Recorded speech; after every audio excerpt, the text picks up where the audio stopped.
Every day in the U.S., 47 children are diagnosed with cancer. Statewide nonprofit Children's Cancer Connection serves more than 780 Iowa families affected by childhood cancer. It provides new diagnosis resources, camps, family outings, and much more, all free of charge. This September is Childhood Cancer Awareness Month. How aware are you? Learn more, volunteer, or donate at childrenscancerconnection.org. That's childrenscancerconnection.org.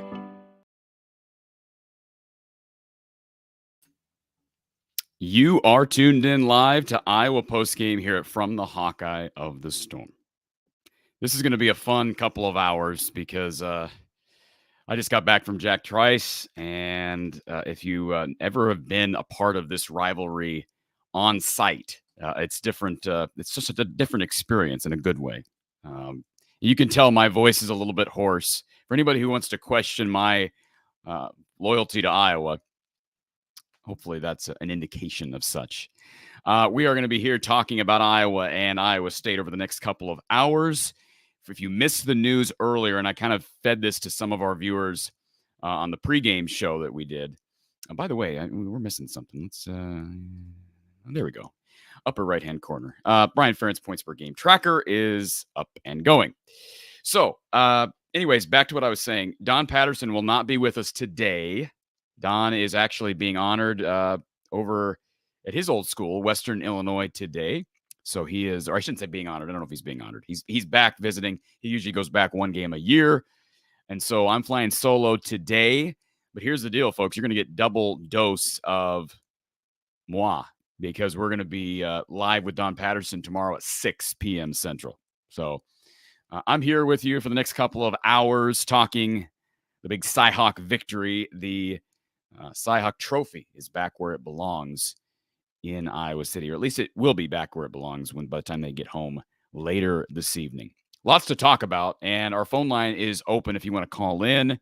Certainly, there's plenty of people already active in the chat. We appreciate that. And I'll first start with this, just a few general reactions, and I'm basing some of these comments on some of the commentary from people during the game and after the game. I can tell you this. We were down within about, well, I think we were, row 5? So we were pretty close to the field. That can be a good thing. That can be a bad thing. You don't always see down in distance, etc. By the way, to our people on the phone lines, we're going to put you on hold. You're not going to hear anything, but stick with this, and we're going to be right back to you. And the number is 515-635-1601. What I was saying about the field, you don't always get down in distance when you're that close to the field. But one thing you do get is you get kind of the intimate side of football, and you're able to get a good look at players and their faces and the coaches, et cetera. And that's always good. You kind of get it's just such a impersonal game when you see guys with helmets on TV. Anyways, so I enjoyed that experience, but didn't get great cell signal during the game. Jack Trice and the surrounding area, just very spotty. And I won't say who I have for a mobile network. Typically, this mobile network is really good around the state of Iowa, but they're not sponsoring the show, so I'm not going to give them a plug.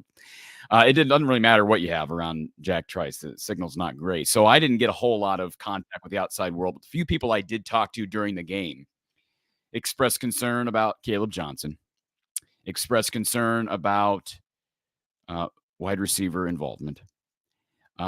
And it was a weird day for Tory Taylor. I mean, when do we ever say that? It was a weird day for Tory. The stat sheet's not going to show it, but it was an odd day for Iowa's exceptional punter. So that's strange. But beside the fact, we'll talk about all that. I guess what I'll say first is in regards to this game in general. I don't often get to say this because I'm oftentimes wrong. And I'll freely admit that. But I'd like to say I told you so. To the people that were really impressed by Iowa State's win over UNI last week, I went into this game, and I spoke on this a number of times leading up to today.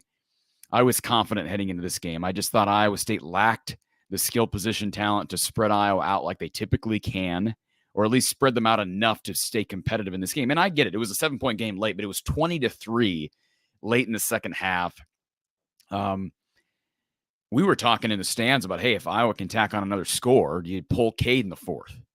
Obviously, that didn't happen, and I give Iowa State credit for sticking with it. But this game was not close the majority of the game. It just wasn't. It was not a close ball game. It got tight there at the end, and part of that's how Iowa plays. And you just knew that Iowa was going to play it safe on that final drive. I just, that 3rd and 1 that they could have converted to end the game right then and there instead of giving the ball back to Iowa State. The lack of run game is still a concern. They ran the ball as well as they did against Utah State, maybe even a little bit better. They knocked off the 50-yard run early. The reason I bring that up is because I had said that earlier in the week. I said I think they'll run the ball better. Folks, this was a better defense. Iowa State's a better defense, and they're better up front than Utah State. I want to make sure that's abundantly clear. So although the numbers won't show some vast improvement today, I would like to say the run game was better. All right. I'm not touting this dominant offensive line that Iowa has. They're protecting Cade decently well still. The run game is still behind, right? Caleb Johnson, I've had several people. Why can't he run the football? Why is he losing yardage? I think Don Patterson said it best, and he's a former OC. He understands the run game. Caleb Johnson appears to be a glider, and that's not a bad thing. Eric Dickerson was a glider. He's a darn good glider, but he does not hit the holes hard like a Derrick Henry does. And the reason I bring up Derrick Henry is because you could look at Caleb physically and say, well, he's a poor man's Derrick Henry because of how he's built. He doesn't hit the holes like Derrick does. Derrick is a all-pro, Pro Bowl back because of not only his size, but the skill and his willingness to square his shoulders, welcome contact. And not that Caleb doesn't like contact, but I have a hard time describing it. I think if you watch the game, you'd probably know what I'm talking about. He just doesn't hit the lanes quick. I'm not saying he's got bad vision. I think Jazz Patterson, and I said this out of high school. All right, let me tout myself one more time here before we get started.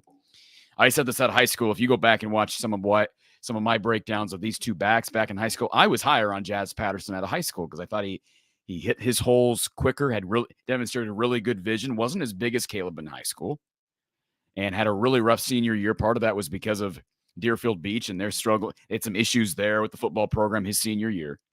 But I was higher on Jazz when he committed coming out of his, junior year. And not saying Jazz is going to turn out to be the feature back, but I did find it intriguing that Caleb Johnson was pulled from kick return late in the game. Caden Weegan took over. And, what were the final numbers here? I guess I could pull it up. I had the box score in front of me. I was looking at it on the way back to the car. Jazz Patterson finished with 10 carries for 89 yards. Caleb with 15 carries for 89 yards. Very interesting that LaShawn Williams got 1 carry in this game. Now, again, I'll be interested to talk to Don tomorrow. That's intriguing to me.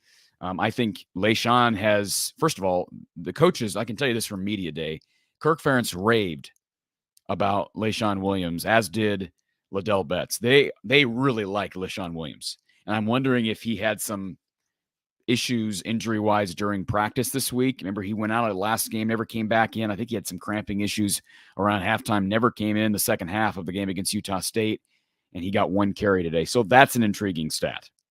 Cade is obviously hampered, but boy, isn't it nice to have a quarterback who plays within himself, is confident with what he's doing, and as a fan, as a guy watching the game, I'm confident in what Cade is doing. Look, he threw for 123 yards. But that was on 22 attempts. So it's not like they threw the ball a ton. They didn't do anything exceptionally well on offense. Wide receiver involvement is a concern. There's no question about it. And do they target the wide receivers enough? No. And that's part of the problem. Nico Ragaini, 2 catches for 8 yards. Seth Anderson, 1 catch, 14 yards. Deontay Vines, 1 catch, 7 yards. Caleb Brown, 1 target, no catches. That's got to be better. I mean, I've said I sound like a broken record from last year. This year so far, we're 2 games in, 6th of the way through the season. Isn't that crazy? We're 2 games in. I'll say exactly what I said preseason. And so far, 2 games in, I feel exactly the way I did preseason. And I've been saying it since spring. Mark Rogers, the voice of college football on our weekly show, he's been saying the same thing. This Iowa team was going to be better because they upgraded at quarterback. Significantly upgraded at quarterback. And the fact of the matter is this offense is better than it was last year. Whether you think it's pretty or not. Is it pretty? Not right now. And yes, it helps that Cade's got a little bit more time than Spencer did last year. Absolutely. But Cade also knows how to step up in the pocket. He knows how to move around in the pocket. First of all, I think Cade's situational awareness is leaps and bounds ahead of where Spencer's was his senior year. And that's no knock on Spencer, but Cade's just the better prospect. We all recognize that. He has elevated the offense despite the fact that as of right now, they're not getting anything from the run game. They're not getting anything from the receivers. And I don't think that's the receivers' fault. I actually think they've got a couple guys who can become game breakers, but they got to figure out a way schematically to get them involved. Seth Anderson's one, Caleb Brown's another. We saw Seth Anderson get loose on a play, and Cade overthrew him today. And that would have been a touchdown. It would have been like a 75-yard touchdown. So they've been close.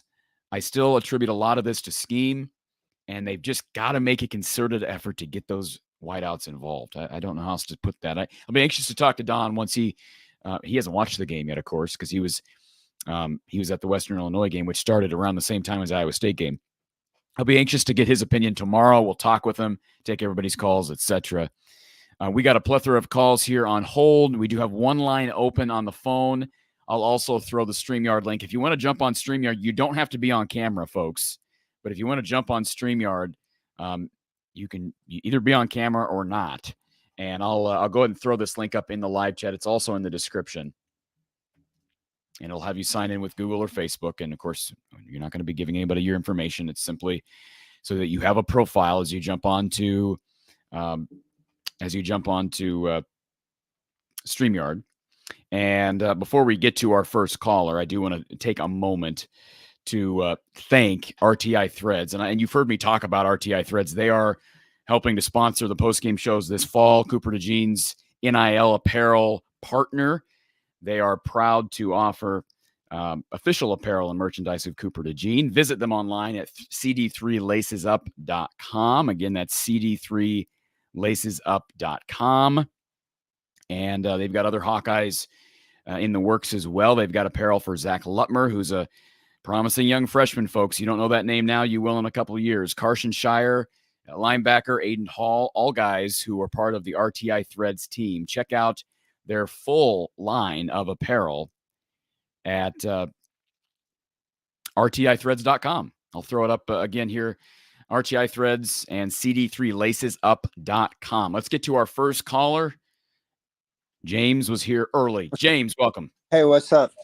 What's up, man? Yeah, I'll be back in a second. Hey, Howie, I seen you earlier, so it's nice to talk to you after a win. You were right. I had doubts a little bit, but I guess my doubts were just more the offense. You know, they still didn't look great today, so I guess that's kind of what my doubts were. But you know, you can James, you know, I never said they were going to look great. Yeah, I know. They haven't looked great all year, so sometimes it gets you scared too. Because I know Phil Parker has done it forever, you know, but like sometimes you just always wonder. At some point, you do in my back of head, you always got to think at some point something might give. You know what I mean? Where something might happen and the offense can't get back up or can't get those points back. You know what I mean? Like, yeah, I know you're absolutely right. It's playing with fire when you play this way. And we saw Iowa how many times last year play with fire too much. Iowa State, Illinois, Nebraska. You play with fire, eventually you're gonna get burned. Oh gosh. And more often than not, I give this defense credit. Iowa, I was talking with a fan who was sitting with us during the game. Iowa is such an outlier, and we talk about this up and down, but they are consistently the exception to the rule. How many teams out there can fail to run the ball effectively? I mean, what was Iowa's average in this game as a team? Let me pull up the official. I heard 3 points from somebody, but I don't know if that was like at one point and then it went up. No, that's correct. 3.9 per rush, but keep in mind they had a 50-yard run. Now, that 50-yard run is part of the game. I want to make that abundantly clear. The 50-yard rush is part of the game. We can't just say, well, yeah, throw that out, and they didn't run anything. Well, they did run the 50-yard play. 59 yards from Jazz Patterson early. And,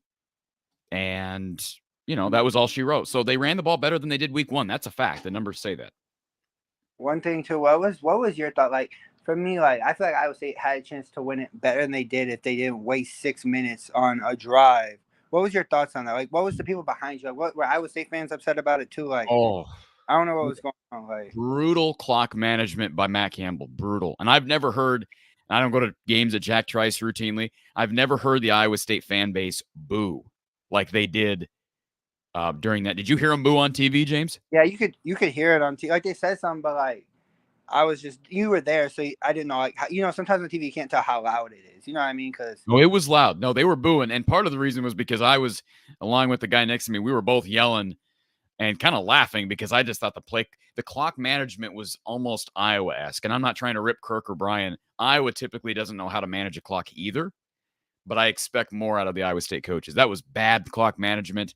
And I know their mindset, was we just got to make sure we get a touchdown this drive. And regardless, we got 2 timeouts. We'll get them. We'll get a 3 and out. But still, man, you got to be. They were letting the play clock run down to 1 second.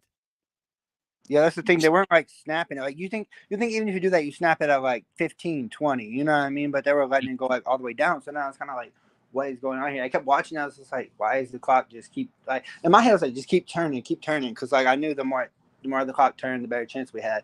And then to me, that they had kind of they had Iowa kind of in the pass game. I don't understand why they ran on 4th and 1 because I feel like they had us more in the passing game than they did, and they ran on 4th and 1, and that's kind of how they lost the game. But one thing I think we knew coming in this game was Deshaun Lee wasn't going to get picked on, and I feel like he did a decent job for the size matchup he had with the Higgins guy, because Higgins guy's like 6'4", he's like 5'10", so it's kind of a tough matchup for him. But I feel like he did well in retrospect of that matchup. Yeah, I saw somebody say that Deshaun Lee got burned. I wouldn't say he got burned. We were kind of towards the opposite end zone. We were on the sidelines, but kind of toward the opposite end zone. So I had a bad view of that play. Which play? What's that? Which play? I can. The touchdown, the Iowa State touchdown. I think it burned. The dude just out-talled him. Right. Yeah. No, I don't. 6'4", and he was 5'10", so he got out-talled, outsized. If that makes sense. I thought he was fine, and yeah, I mean, I give him credit because he's stepped up, and remember, he's a true sophomore. I mean, I should say a redshirt freshman. I don't think he burned his redshirt last year, so I give the kid tons of kudos because he's come in an awkward position, and you knew he was going to get picked on. He was picked on last week against Utah State, and he has held his own. And Iowa State doesn't have great wideouts right now, I don't think, but I give Deshaun Lee lots of credit because most people didn't expect him to be the starter heading into the year, but the thing with the betting stuff happens with Jamari Harris, and all of a sudden you're thrusted into the position. I mean, I would have guessed back in June that it would be TJ Hall or Jamison Hines, maybe even Brendan Diaz-Fernandez. I would not have expected it to be Deshaun Lee, so I give the kid kudos. I feel like it's also, like I was telling a couple people I know, I feel like it's also good in retrospect of now you have a third guy that got some playing time, you can kind of trust a little bit, in situation if you do need him at least, and he's not doesn't really have that experience. He has a little bit of experience now, so he understands what to do in the big time moments as well. Yeah, this helps everybody because, like you said, Jamari will come back. I saw he was there today. He did travel with the team, as did Noah Shannon. He'll come back rearing to go. And we'll see. There'll be some competition in practice. And like I said, I have high hopes for guys like TJ Hall. And, I don't know as much about Jamison Hines. I had a conversation with some family members of Brandon Diaz-Fernandez. I know he was in the mix. Was it a year ago and kind of dealt with an injury. So maybe he can work back in.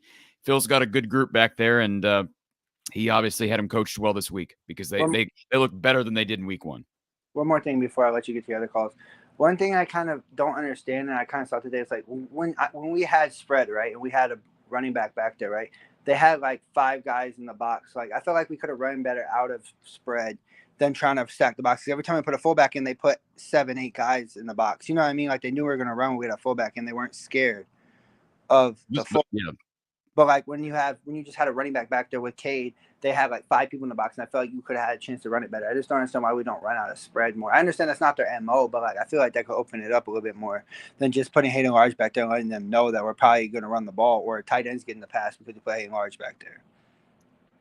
This is how Kirk Ferentz and Brian Ferentz call plays. I don't agree with it because I think they're determined that, hey, we should be good enough up front that we can run the ball even when we're going to run the ball. We can run the ball and do what we need to do, especially on 3rd and 1 or 3rd and 2. Yeah, you should be able to run for a yard.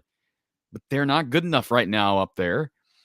Maybe they will be in a couple weeks, but they're not good enough up there right now. And the problem with Cade right now, you can tell they have they are limiting him. And I don't think Kirk is one to sit him next week against Western, but I sure hope that they can get him out in the second quarter. I mean, Western's terrible. Western is awful. Western Michigan is one of the worst FBS programs in the country, or I should say programs, one of the worst FBS teams in the country right now. Yeah, for sure. And this could be a time where you get Cade a little healthy, like you play him a little bit and just let him get back to himself, and for a tough one against Penn State. And it was good just to see some of the things that happened. Like, I feel like obviously you want to see offense play better, but the defense did what they did and stepped up. And that missed field goal, or that blocked field goal, the first drive for Iowa State was a big Huge. point. Huge. Well, but absolutely. I hope you have fun and glad to see you're still safe. And go Hawks next week for sure. And hopefully we can keep this train moving. 2-0 is always good. And to get that trophy back in Iowa City is always good, too, because then you don't have to hear it from Iowa State fans for a whole 365. Yeah, especially when you live in Ames. So I appreciate that, James. I wonder how Levi Stevenson's doing, too. That's just a question about, but he's kicking back with some Ames lager. I don't hate him. I'm just throwing a little shade. I don't hate nobody. I'm throwing a little shade. But all right, I'll talk to you later. Thank you, James.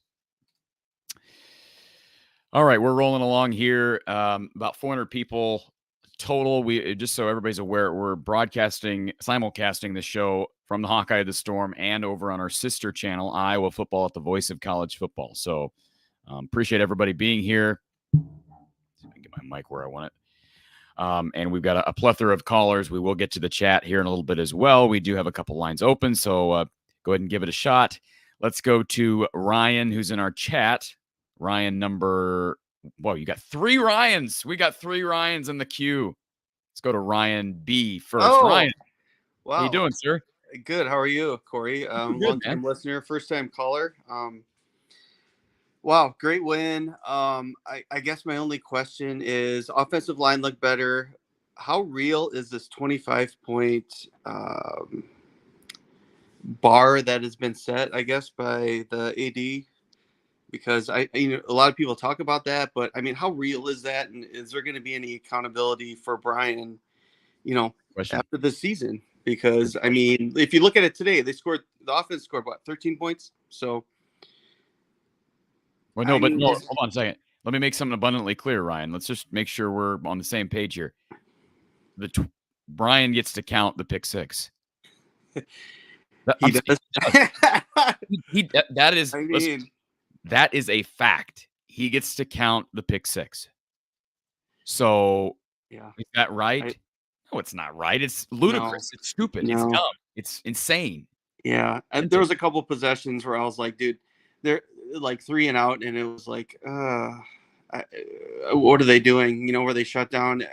It's a trend that I don't want to see obviously continue, where they like do well for a couple possessions and then boom, 2 or 3 possessions where it's like they've got no juice at all. So I don't know. I feel like when you start getting into Big Ten play that you can't go 3 or 4 possessions where you don't do anything at all with the ball on offense. It's just not going to work. I know we have great defense, but I don't know. I think that's fair. I mean, I'll say this, and this is just me being objective. I want to see this offense produce more, and this offense with this scheme, they've got to run the ball better.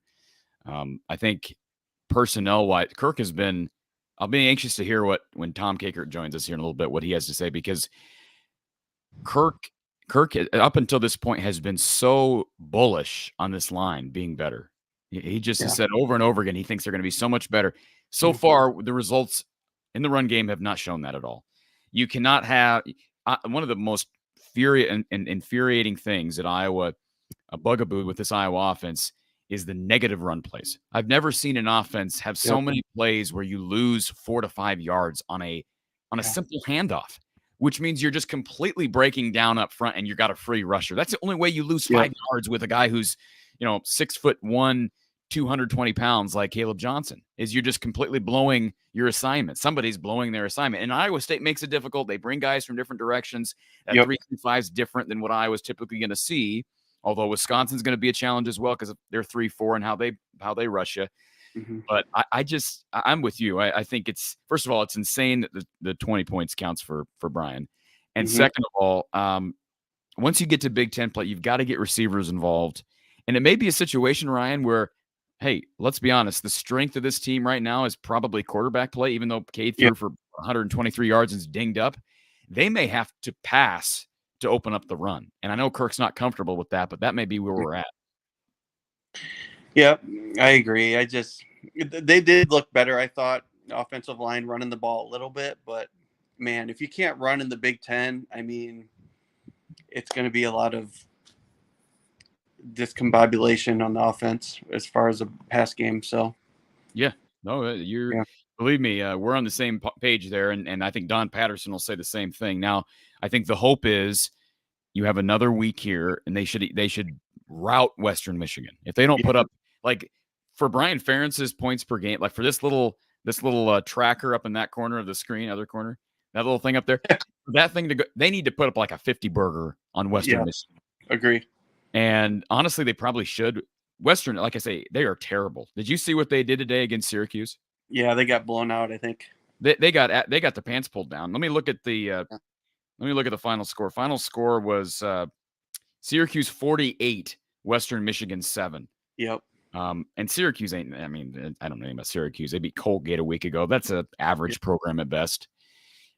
So Western is terrible, and Iowa should be able to dominate on the ground against them. Knock on wood. Mm-hmm. Hopefully, here with 2 weeks before Penn State. Penn State's a late start, so you get a little bit extra rest, I guess, on that Saturday. Hopefully, that O-line, that's the coming out party is against Penn State. They can take some momentum from a bad opponent next week. Mm-hmm. White out. Yeah. Yeah. Texas is up 10-3, by the way. There you go. Longhorns. Yeah. Thank you. Horns up. Thank you, Ryan. Appreciate the call, sir. Yeah. Hawks. Absolutely. I love this comment from Hair Trigger. Brian's 8 to 10 good scripted plays, and he's got nothing. Yeah, well, I don't know. I don't want to say I've given up on Brian as a play caller because that sounds bad, being the fact that we're 2 games into a season, they're 2-0. I gave up on Brian as a play caller a year ago. I'm just stating a fact. I'm not trying to be. I had somebody tell me I'm being too hard on Brian. I don't know how that's the case. I'm just trying to be as objective as I possibly can. And look, this is a good day, folks. 20-13 win in Ames. That's always a good day. And Iowa dominated the game for the most part. I know the score doesn't indicate as much. Just like Illinois got dominated last night, but had made a late push against Kansas. If you watch that game, Iowa dominated this game for the most part. Gave up the late touchdown. Iowa State didn't sniff the red zone on that last drive. So give Iowa credit. They controlled this thing. And it's hard to do on the road. I don't care who you're playing. Want to give a quick shout out to Brad Van Meter and his team down at State Farm. Of course, State Farm, the largest auto insurance company in the country, but they also offer auto, home, renters, business, and life insurance. Give Brad a chance, and Brad and his team a chance to serve you better. They spend countless hours taking care of their customers. They meet with them annually to review coverages and look at any needs or changes that may need to take place. They've been in business since 1999. Regardless of if you live in Des Moines or not, give Brad a call, 515-256-6480, and rates have never been this low with auto insurance, according to Brad. So it's an opportune time to get a quote. They're saving people lots and lots of money. Also, Iowa Smokehouse. We appreciate Iowa Iowa Smokehouse for jumping on for another year of Iowa postgame, this time for football. They were with us last basketball season. If you want a better quality snack for game day or any day for that matter, check out what they offer at iowasmokehouse.com. Don't forget, folks, this is the first full week of NFL regular season action. So if you don't have a need for snacks today as far as Iowa football and college football, don't forget you got NFL football on Sundays, on Mondays, on Thursdays, and heck, we've got Big Ten games on Fridays. So you got to have your Iowa Smokehouse with a good bourbon or a beer. And boy, it's good stuff, man. Steak bites, beef jerky. They've got salsas that are great. I've got some bacon ketchup in my fridge. They've got barbecue sauces. It's a great company. And I know the family that started this company. They are good people. And it's a great story. Check it all out at iowasmokehouse.com. Use the code Hawkeyes for 15% off your order. That's the code Hawkeyes at iowasmokehouse.com for 15% off your order. All right, let's go to our next caller, Ryan, number 2. Ryan, welcome. Cory, go Hawks. Good, man. Hey, I know you just plugged Iowa Smokehouse, but yesterday, whoops, there we go. You got it, man. Yesterday, I come home from work and there's 3 humongous boxes on my door stoop. It's Iowa Smokehouse. yes, you get the free shipping and 15% off, and it's amazing during a game. And I don't know what I'd do without it sometimes. Absolutely. It's good This stuff. it really is. It is. And I got the salsa right behind me here, and I'm hiding it from my kids because they take it all. But anyway, Kids will be kids. I'm sorry? I said kids will be kids. Can't blame them. Yeah, no, I was that way once too, believe it or not. And Hey, hey, you're back. Hey, you're back in your man cave. You weren't there last week. no, I was at my parents' house last week. Okay. Yeah, Good to see you back in- turned 48 on Labor Day, so we had a little get together, and I just made my family and I made a weekend of it. But Good for you. thank you. As far as the game, my biggest concern, far and away, on our team is run blocking. If you take away the 59-yard run by Patterson, we were 28 carries for 53 yards, which is like 1.9 yards a carry. Yeah. And out of those 28, at least 20 have been either run up the gut into a brick wall or, a 4 or 5 yard loss. Caleb really was kind of concerning. It really was pretty bothersome to me. And I wanted to kind of know your thoughts on that, because I feel like we still have the receiving talent on the roster that we can maybe become a little bit pass first and then open up the run. They'll never be pass first under Kirk. They just won't. I mean, I agree with you to an extent. I think there are times for that, and there are times where the passing game can open up something in the run. Here's the other problem they're dealing with right now, Ryan, with the run game and with the offense in general. Yes, they're dealing with, I think, subpar play calling. I've said that how many times now. But they're also dealing with a quarterback who's not healthy. So although Cade is not this extraordinarily mobile quarterback, right now he can't move at all. And that limits you. I don't know why I was going empty with Cade. Just like I didn't know why Iowa went empty with Spencer. And when I say empty, I think people know what I mean when I say that, Ryan. You got no back and you're going 5 wide. Why? There's no reason to do that. Right. You're not, especially on first down, there's no reason to do it. You're giving away the fact that you are throwing the ball. Why do that? Now, I have no problem doing it on 3rd and 15 or 3rd and 10, 3rd and 8, but don't do it on a first down. I don't want to do it on 2nd and 10. Right. But it's just almost like sometimes I feel like Brian spins a wheel on first down. Oh, that's the play we're going with. And he, I don't know if that's how he calls plays. I'd like to give him the benefit of the doubt that it's not, but that is frustrating to me. I don't know if it's frustrating to you as well, but there's a lot of variables going, but the lack of mobility from Cade because of that quad that's lingering is a concern. Well, if Western Michigan is atrocious as you say they are, and I don't know a damn thing about them, so I'm going to take your word for it. It would make all the sense in the world to just go out and say, we're going to play Deacon Hill and Joe Labas next week. Cade is going to get a week of rest and get ready for the Big Ten season. I don't know why you would run them out. And I mean, Western Michigan is every bit as anybody capable of putting injury on him that can really make things bad.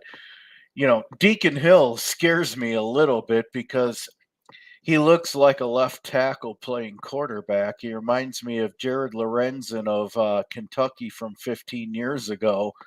I mean, you thought Roethlisberger with Pittsburgh looked like, a guard or tackle playing quarterback. This guy, oh my God, there's going to be zero mobility. Now, Labas is a different story.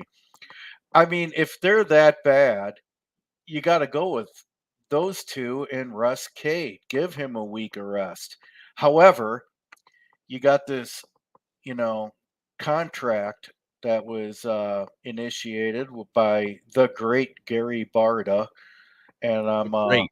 and you know darn well I had to get psychological counseling because he left Iowa, and you know how I was a Barda maniac. But anyway, I think Cade should sit next week, get healthy, and let's kick some butt in He the Big won't. Ten. He won't. I know. Because I don't think Kirk. Two things. I think Kirk would look at it as disrespectful to Western Michigan. Now, if Cade, I shouldn't say he won't. I think there's a very slim chance that actually happens. I'd give it like a 10% chance, because I think Kirk might look at it as that's disrespectful to Western. Now, they could play up the injury more, and then it wouldn't look as disrespectful. But I also don't know how much confidence they have in any of those other guys. I mean, honestly, I'd be more comfortable with Joe if he's healthy. I would too. The fact that he played in the bowl. He beat an SEC team and looked fairly decent doing it, right? Yeah. I mean, he wasn't terrible. I mean, he wasn't great. That's a good way. Hey, he wasn't that's terrible. A good way to. I mean, Kentucky's a hell of a lot better than what Western Michigan is. So if he can handle Kentucky on the big stage, that Kentucky team was a shell of itself. Let's just acknowledge that. Oh, absolutely, absolutely. But even a second stringer playing first string for Kentucky is probably better than Western Michigan. The thing is, here's my other thing. I have a couple notes just written down, but Caleb Brown, where were you today? I mean, it's like, why don't you scheme a little bit for this guy that is, on paper, the highest rated wide receiver ever to come to Iowa? He's absolutely irrelevant, just like all our wide receivers are. I have absolutely no idea why anybody in their right mind would come to Iowa if you're a wide receiver. I mean, come to Iowa if you're a tight end, if you're a running back, a lineman, a secondary player, but linebacker, but not wide receiver. It's just the most ignored position ever. We didn't target a wide receiver, I don't believe, in the entire first half. And then there was some couple, little drop down play to Reganey, and then Seth made one nice play. But Seth, remember, he was open on that deep. Seth right now is the one receiver who I have seen getting separation at times. Oh yeah. Use it. Target it. It. I mean, instead of running Caleb through the guard and center for 0 to 1 yards 20 times a game, I mean, start opening up the playbook a little bit. Throw downfield. Your job's on the line anyway. And it's starting to, I mean, we'll see what Western how much we get on Western. But, Kirk might be nice that we got 31 or something like that, and then put the backups in and run the ball up the gut and punt. But the thing is we have to get some points going here. And we got 13 points today. I understand. I knew all along that the Castro touchdown counts towards it, but at the end of the day, we got 13 points. That's stupid. That's stupid with this talent. Use Caleb. Use Seth. Eric and Lachey can't be your only go-to targets. And one thing they did do in the Utah State game that I thought was great was some pass downs to Jazz.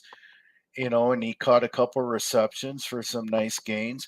I mean, there is talent here, but it's just that running up the gut when we're a god-awful run blocking team. We just are. We're not that bad at pass blocking. We're terrible at run blocking. And, you gotta adjust. When we won the Big Ten in 2004 with Drew Tate, we play action the hell out of everybody and won the Big Ten, or tied for winning the Big Ten. What was impressive is we were down to Sam Brownlee, a walk-on fifth-string running back, and we were still winning games. Why? Because we adjusted to what we had. Well, you still have a terrible run blocking team. And so open up the pass. Throw a 10-yarder to Caleb Brown and see the yards after catch and see where we go from there. Last couple things I'm just going to say real quick. Cooper's gone after this year. I said it after about game 2 last year. I was told to pump the brakes. I saw it then. I see it now. All the mock drafts have him around 18 to 25 going in the first round next year. He's gone. And Deshaun Lee is going to be a real star for us. I really believe that. So that's what I got for you, man. Thank you, Ryan. Appreciate your call as always, sir. Thank you, sir. All right, let's go to man, my voice is cracking. No, let's try it again. Let's go to our phone line. Thank you for calling Iowa Postgame here from the Hawkeye the Storm. Who's on the line? Cory, it's Bronco. Bronco. How you doing, sir? Here to talk about my favorite topic. Do you know what that is? Is it the big BF? It is.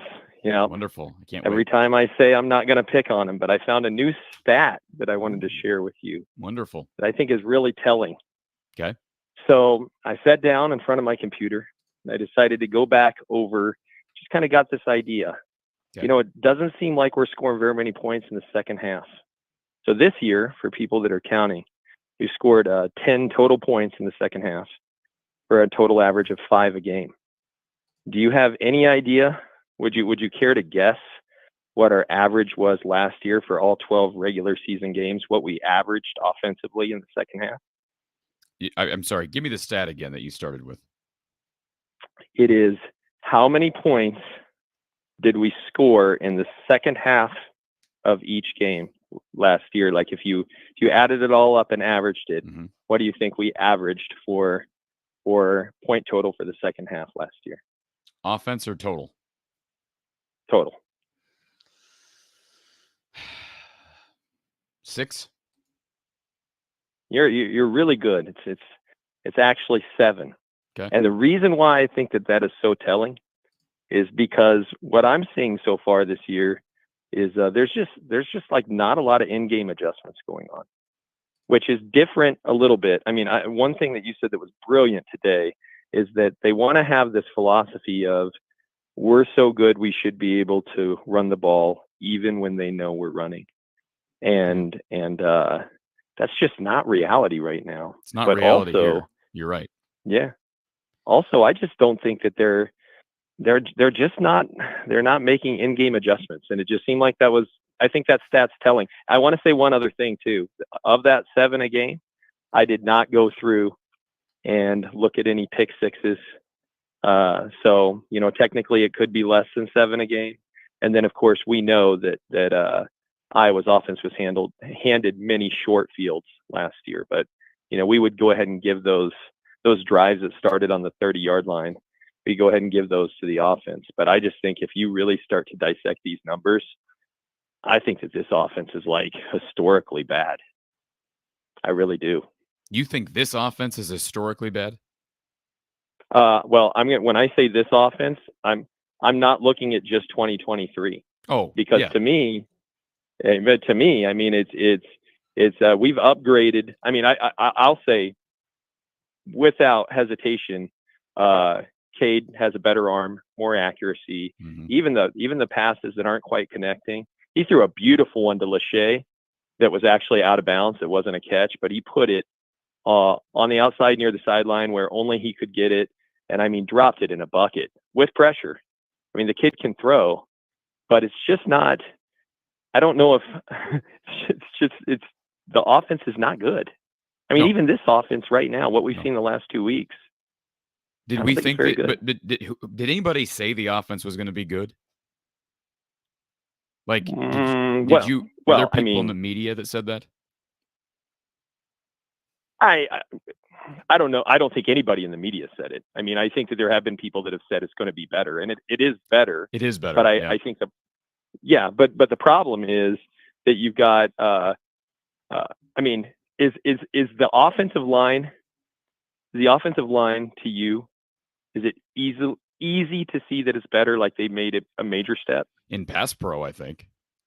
I think pass protection wise, they are clearly better. I don't know what the divide there is. Like I said, I'll be anxious. I'm guessing we're going to get Tom here pretty soon. I'll be anxious to hear what Kirk said post game because I'm sure that was asked by the media. What's the divide right now with the run game? But like I said, here's the thing, Bronco. You're right. The offense is not good. The run game is not good right now. But they did finish today. Now, I know they knocked off that 59-yard run. Let me find the stat. So. Again, we talked about this earlier. They had a better average today than they did last week. And they ran for 112 yards. Now, you have to take away sack yardage. So that's with sack yardage taken away, 112 yards. Okay, they actually gained 130. But with the sacks taken away, they had 112 yards. That's better than last week. They played a better team than last week. A better defensive front than last week, and they were on the road. So maybe I'm not trying to sound delusional. Maybe I do. They did play better, even in the run game today, than they did last week. That's how I would look at them. And maybe you disagree. That 59-yard run obviously had a lot to do with it, but you cannot just take that play away. It is part of the game. And, give the line credit on that play. Give Jazz Patterson credit on that play. That was part of it. Yeah. I mean, listen, I think that to me, what's telling is that this is how I feel as a fan. Okay. When the team goes in at halftime, I have all the faith in the world that the defense is going to shore up any issues that they're having. Mm-hmm. They're going to come out second half. And I think the offense is the opposite. I just generally feel like nothing's going to change during the game. And I don't think that we really see it.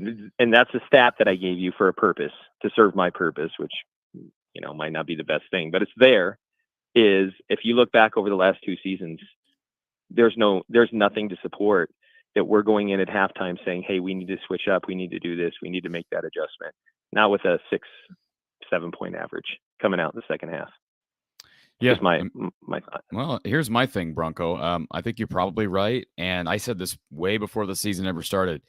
If the offense struggles and a big part of it is perceived to be schematics and play calling, you know who's not going to be a happy camper? Is Cade McNamara. And, I mean, I know he says, well, I just want to win games, but they're not going to be able to win games. They're not going to be able to win as many games as he wants to win if they can't run the ball at all. Now, again, they ran the ball okay today. I'm not going to completely shortchange 112 yards, but he's not Spencer. He is not a Brian Ferentz prodigy. Okay. So that would be my take. Is I think I would not be surprised if Cade demonstrates some frustration as the season goes on if there aren't some adjustments with how things are called. That's what I would say. Okay, so I'm going to ask you for a quick prediction, and then I'll let you go. Do you think that our man Brian Ferentz, do you predict in your Cory crystal ball here that he's going to get to his 25 points a game or not? That's a great question. I'd have to say no at this point. But here's the thing. We'll see what happens next week because that is going to be such a huge game for that. And isn't that pathetic? Isn't that pathetic? Well, it is. We have to. Can I just say too? Oh, go ahead, Cory. No, it's just pathetic that we have to that anybody has to look at a game against Western Michigan as a major game on the schedule because for the OC it is. I mean, I hate to think they're going to run up the score, but listen, if they score 20 against Western, you think they're going to hit that 25-point mark for the season? No way. No way. I don't either. Because they're going to go into Penn State and they're not going to pull their weight there. I mean, it's just it's frustrating to me, but also I'll share one last thing with you, which is just the exchange today, which is Iowa State goes down, they score that late touchdown, right? So now it's 2013, and I'm sitting with some buddies, and they're like, "Do you think they're going to onside kick?" And I said, "No way are they going to onside kick. They're going to kick it deep because they know that Iowa's going to run it 3 times right into the middle of the defensive line." And they kicked it deep, and what did Iowa do? They ran it 3 times. Yeah. Right up the middle. They didn't get it. They punt, and that's Kirk's whole thing. I think he feels perfectly comfortable throwing that defense, which is a great defense out on the field. But at the end, when we get that 4th down stop, like the whole place is erupting. But in my mind, I'm thinking this game is unnecessarily close. Like that's just, I don't know. That's my call this week, buddy. I'll talk to you later. Thank you, Bronco. Yeah, I understand the frustration. I understand the frustration. Lisa liked my Tyler Cook impersonation. If you missed that, go on Twitter. That was fun. It was fun. I had more fun. Nothing against the people I was with the game last week. I had more fun at this game this week than I did against Iowa State last week. Or, excuse me, against Utah State last week. So I'll just say that. Let's go to our next caller on StreamYard. Shadow Wooken. Am I pronouncing that right? I always ask you that. Yeah, it's Shoutouts. Shoutouts. How you doing, Shoutouts. Pretty good. Basically, I don't know. Like usually I come in with a clear mind of what I want to talk about, and then everyone gets me riled up because they complain about the same thing week after week after week. I wish you would have been around with this when we used to lose to Northwestern. It would literally just drive me nuts. We would beat good teams, and then we'd lose to lowly Northwestern. Mm-hmm. But that was what we complained about then. And then we got the, best offensive coordinator in the nation, came here and wasn't able to do anything. Happens. Who was the coordinator before him? Greg Davis? He had offensive coordinator of the year. Google it. Okay, he was not the best. Nobody ever. Offensive coordinator of the year. What's the award given for? His team went to the national title game, but if nobody in their right mind ever said that he was the best coordinator in for the country, Texas for that year, they had Colt McCoy. They had unbelievable skill players. Okay, all right, hold on. Colt McCoy, hold on. Let's have fun. Colt McCoy, Cade McNamara is not on his level. No, yeah, he's not. No world. Cade's going to be a lot better than that. You'll see. Then Colt McCoy. Colt McCoy. What did he do? Colt McCoy. Colt McCoy wasn't he a Heisman? Did he win a Heisman? He was a Heisman finalist. There's the two McCoy brothers. Colt McCoy. Yeah, there was 2 of them, and the younger brother went further in his career. What are you talking about? I'm talking about college football. Yeah. Okay. All right. You're just gonna end it on college. All right. Fair enough. Yeah. Okay. No, not fair enough. You're asking who is better. We're talking about an Iowa postgame. We're talking about Iowa football. Yeah. You're bringing up Greg Davis. I'm simply saying. I said he was people were complaining we got the offensive coordinator. Okay. There was supposed to be a huge step up, and it wasn't because it doesn't work here because we run a different system. No matter what offensive coordinator you bring here, unless you change the system, it's not going to work. People are complaining, oh, we're running the same offense. We're not adaptable. Really? I mean, we are. We are a zone. No, we're not. We're a zone scheme offense, and we're running it right up the pike every fucking play. That's not the same offense. We're a rollout, play action offense. We don't do that at all because Cade's hurt. We are not running the same offense. This is literally probably 20% of what we're capable of. This is every game that wasn't the Ohio State game when we blew Ohio State out that year. 1 week we get 400, 500 yards. Next week, what was it, 63 against Wisconsin or some shit? Terrible. God awful. But let's get back to it, okay? But real quick, just want to real quick, just on you brought up, and I'm not ripping Cade McNamara, but you brought up Colt McCoy. Mm-hmm. Won the Maxwell Award in 2009, Davey O'Brien Award in 2009, Manning Award in 2009, Chick Harley Award in 2009, Johnny Unitas Golden Arm Award in 2009, was a Big 12 Offensive Player of the Year in 2009, 2-time Walter Camp Award winner. He was a 2-time first-team All-American, Big 12 Freshman of the Year in 2006, and his number is retired for the Texas Longhorns. Mm-hmm. You're going to try many to national championships? You're going to try to tell me how many national championships? What? How many national championships? I don't know. One? I don't know. None. Okay, Vince they Young, went to a Vince national. Young They won went to their a national national title. championship. This isn't a Texas show, but they went to a national. What does that got to do with anything? How many national championships does Iowa have? What are we talking about? What we're talking about is the fact that you're talking about 500 yards, blah, blah, blah, blah, blah, blah. At the end of the day, it doesn't matter. 500 Like, yards. what I'm talking about is no matter what, we could put up 400 yards a game, and this fan base would find something else to literally just try to remove something when we're winning. We have a really high winning rate. Okay. I have a question for you. And this is, Yeah. I'm even being serious. This is not I'm not getting snarky or anything. I have an actual question because I remember your calls in the past and I respect your position just like I respect anybody's calls. Are you related to Brian Ferentz? No, honestly, I'm not. Do you know Not at all. Brian Ferentz? Not at all. Never met him. Not at all. Never met him. Nope. So I'm just curious why you're because there's a little faction of people that are very defensive of Brian and Kirk, and I've never. I'm defensive for a different reason. You're right, I am. And why are you defensive? Tell us. It's because everyone literally shits on the man. Who was Aaron Hernandez before he became huge in the NFL? Who was his coach? What about Rob Gronkowski? Who knew Rob Gronkowski before he went to the Patriots? Who was his coach? Akram Wadley. Who the fuck knew him? Sorry about the F-bomb. My bad. Clean that up. But no one knew Akram. No one knew Jordan Kanziri. Like, who knew all these players? Who was the coach? Okay, now, who knew the running back that we had starting for us last year? One of the best running backs that we've had. Okay, had a great year last year. Who? How's he doing this year? Caleb Johnson. Mr. Glider. Yeah, Mr. Glider. What's that got to do with when? Who's his running back coach?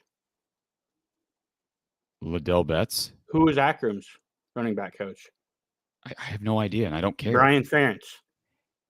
There's Okay. a difference. He came in with more.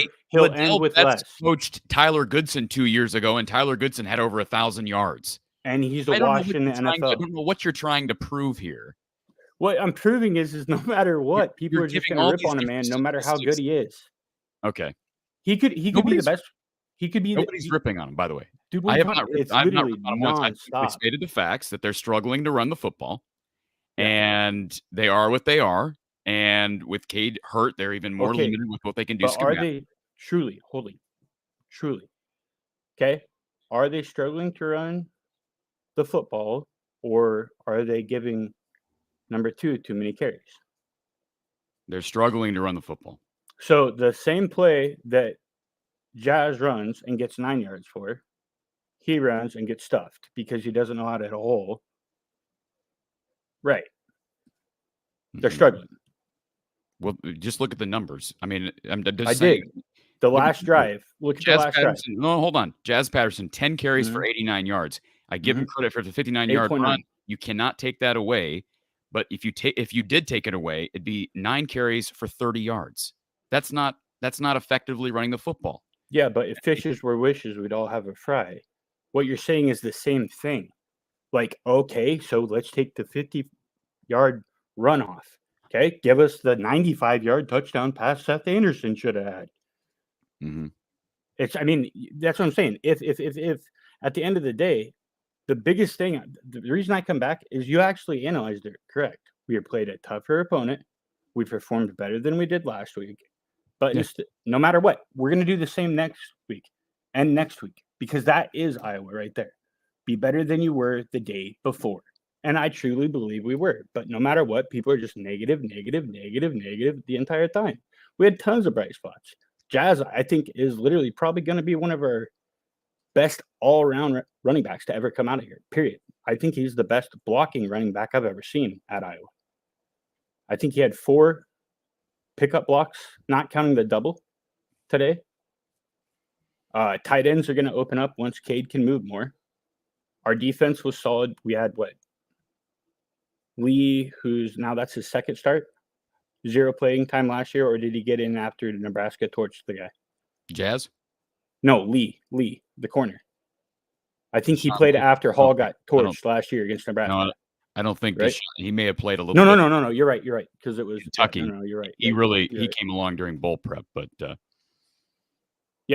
but if you look at that too, like someone was just talking about how he's going to be a star. They picked on him today, like intentionally picked on him. You could see the quarterback called it, set that man in motion. Instant. He read it. It was a man-to-man coverage. He literally targeted Higgins, number 9. It was, I think, on their last drive to get a extended first down. And they literally were looking for it, intentionally looking for it. I don't understand why we're not doing that. Like, week 1, Jazz has an amazing screen pass.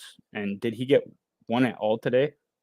And I think he had 2 touches in the first half, someone said. I don't know. Yeah.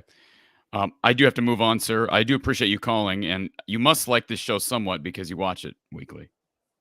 I mean, I do like you. You should admit that. It's okay to admit. Analyst. It's okay to admit that you like the show. I do like the show. I'm not saying I don't like the show. I just don't like toxic fan base. I get you. All right, sir. We'll talk to you. Hopefully, you call in tomorrow with Coach P. All right. Thank you, sir. By the way, folks, I don't want to mess this up, but thank Iowa Smokehouse for the fact that we have our callers and our call-in line. They are sponsoring the call-in line, both on StreamYard and with the phone line. So appreciate Iowa Smokehouse. I gave them a plug earlier, but they have been a big part of being able to make this all happen. And speaking of making this all happen, we're going to bring a guy in now who is fresh off a press conference with none other than Kirk Ferentz. It's Mr. Tom Kakert. Hey. Tom, are you in the belly of Jack Trice? I'm in the press box. Oh, you're in the press box. Good for you. Yeah, Good they're for going you. to kick us out here in about 10 or 15 minutes, I think. So we better move quick. We'll move quickly here. I don't want to get locked in. I don't want to get locked in here. Yeah, I don't blame you one bit. So I'm assuming you just got done with Kirk. What can you tell us? I guess my first question would be, I'm assuming very happy head coach, and rightfully so. Going on the road and winning the Cy-Hawk game in Ames is never easy, but I'm sure the run game got brought up again. Yeah. Just what did Kirk say about the run game? He thought it was better. We asked him about running a lot of counters today because that's what they did. They ran a lot of counters and a lot more than they normally do. And he said, he joked about maybe we're becoming a counter team now instead of a inside zone, outside zone. But scratch where it itches, right? The old Hayden Fryism that you do what's working, and that was working for him. And they've, it's interesting that last caller brought up about just Caleb Johnson versus Jazz Patterson, and Jazz is just one of those downhill guys. He just thumps you downhill. That's who he is. That's what makes him who he is. So I thought that was interesting, just kind of just dovetailing off of that. But overall, they hit some plays. I thought it was better, but I also think there's a lot left on the table. There still is, and Cade admitted he'd missed some plays. I mean, he jokingly said he's going to have to go buy Deontay Vines dinner because he missed him on what would have been probably a touchdown. And, he missed Seth Anderson on a play. And I thought he got hosed on his interception, but that worked out, right? Ball don't lie kind of moment where you turn around and Castro gets that interception, which ends up kind of being margin in the game. But I kind of felt like something like that was going to happen where I was going to be able to do that. But I know people are frustrated with the offense, but a win's a win. A win's a win. That's, it would be, you can look pretty in a loss or ugly in a win. And I think most people will take ugly and win. Now, do you want to be pretty and win? That's ideal. And you might see that next week, given what I've seen from Western Michigan's score. They're giving up some points to Syracuse today. So, it's just overall a solid performance. They did what the Iowa defense does, which is bend but don't break, and they held out the Cyclones. And I thought the field goal block early was really a big deal because huge momentum. It kept Jack Trice was as quiet as I've heard it in a long time in this game, and it's just because Iowa kind of kept them at bay most of the day. I'm just curious, any talk about the challenges of that 3-3-5 and how that could have affected additional progress with the run game? A little bit, he said it's a tough prep, and they threw some things at him. In fact, Cade kind of said that the counter wasn't really um, prominent in their game plan, but it was one of those, to borrow an old Hayden Fryism, it was scratch where it itches. It was working, so just keep going to it, and they did, and for the most part, it worked. The other times, maybe not so much, but there were a few plays where they got stuffed pretty bad, but um, overall, I thought it was about what I expected. This was what I expected today. I had 17-10 as a final, so I kind of thought that it would look a lot like this, and it did. It looked a lot like what I thought it would look like. Yeah, I had Iowa 26-17. And here's the other thing I'll say, Tom, and I said this before you jumped on. We simplify the offensive performance today. They had a better, and I understand the 59-yard run was a part of that, but you cannot just take that away from the No, performance. you can't. 59 You yards can't take it plus. away and say, well, they only average Correct. whatever on a. You can't. It's part of what they are. No, it's fair to look at that and say, well, I'm concerned that Iowa wasn't more Yeah. consistent away from that play, but that is a part of the game of the stat sheet, the box score. So you look at the stats for the game. They had a better rush average than they did a week ago. They ran for more yards than they did a week ago, and they went up against a better defense and a tougher place to play than a week ago. So with all that being said, I think they moved in the right direction, and I thought pass pro was solid again. And they needed and to be that's 2 games in a row, and they didn't have that last year. They had 2 games in a row where it was good. So I'm, is there a lot for them to improve upon? Hell yeah, there's a lot to improve upon. I think defense is playing better. I think they're improving. One of the fun moments was we asked Cooper DeJean if he was mad at X because X kind of knocked that easy interception away from him, and he just kind of shrugged it off. So that's just Coop. He's just built that way. So But you just knew that season opener. I'm guessing Phil. They spent some time in the film room this week, and he worked those guys hard because there was a lot of room for improvement from week one. They didn't play badly against Utah State, but they played a lot better today, and that it just did. I'm with you. It didn't surprise me one bit. Hey, and one of the other things that maybe we haven't touched on enough: special teams were important today. Really important. Drew Stevens was really good. He's turning out to be one of the best. He's going to be one of the best kickers in the country, I think, this year. Yeah. And Troy Taylor dug him out of some holes today, where they some questionable play calls. Where everybody in the ballpark knew first down Iowa was going to run, and they ran, and they got stuffed. And one play, I mean, remember they lost like 5 yards on a Caleb Johnson run.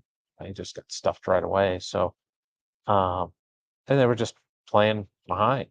And Troy Taylor's leg just kind of them at bay. And I think that was a big part of their success today.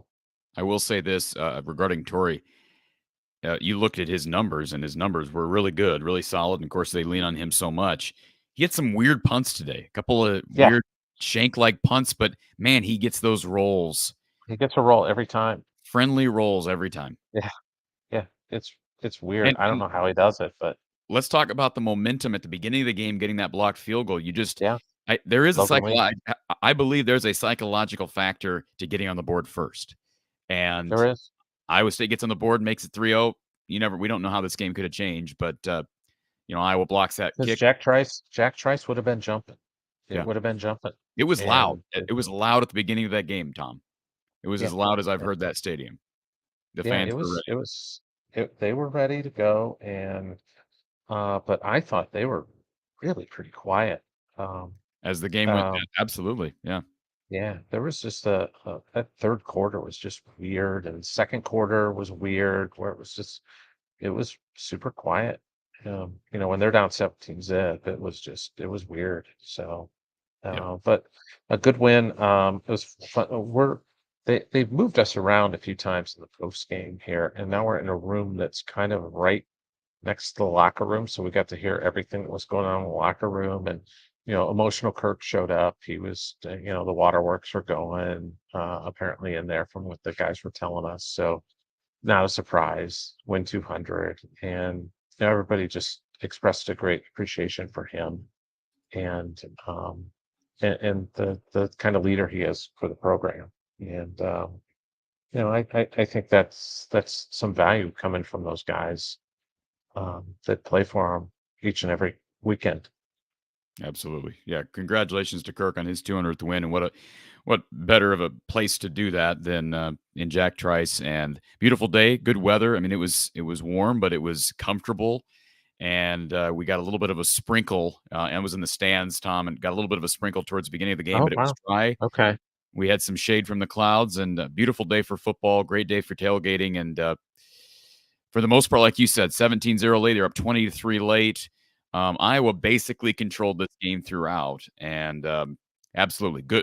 Any win on the road's a good win, especially in a rivalry like this. Yeah, and what's Kirk now, like 6-1 against Matt Campbell? And Incredible. yeah, the best coach in America, apparently, according to some of the national guys. Tom, did you I'm get a saying chance? that. I'm being a jerk there, but Did you get a chance to talk with Matt? no, we didn't get over to see him. So I'm curious. He had some, I tell you what, and you noticed it. The Bluebirds were out, and I've never really heard that I at haven't Jack either. Trice But let me tell you in something. Matt Campbell's era. I thought it was very strange clock management. Very strange. Oh, it's weird. There was no sense of urgency. None. They were playing their offense kind of like some of the frustrations that Iowa fans have with the Iowa offense. Yeah.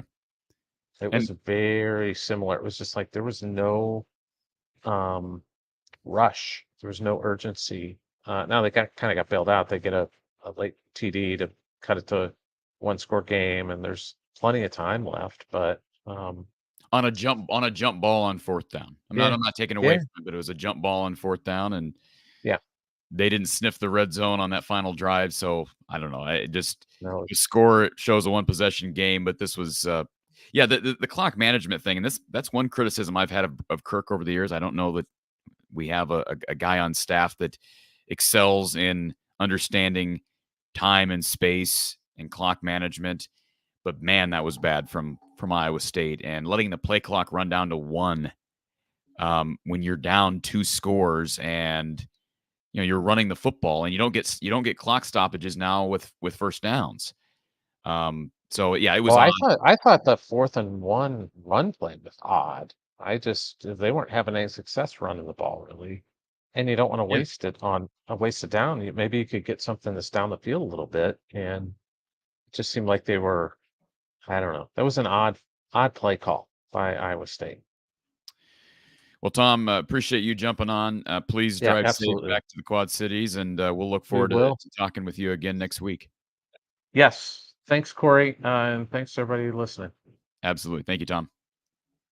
Tom Caker at HawkeyeReport.com. Be sure to swing over there for post-game coverage as well. After we're done here, he'll have plenty of content. I know his team working very hard on game day and throughout the week. So, again, HawkeyeReport.com. You can follow him on Twitter at Hawkeye Report.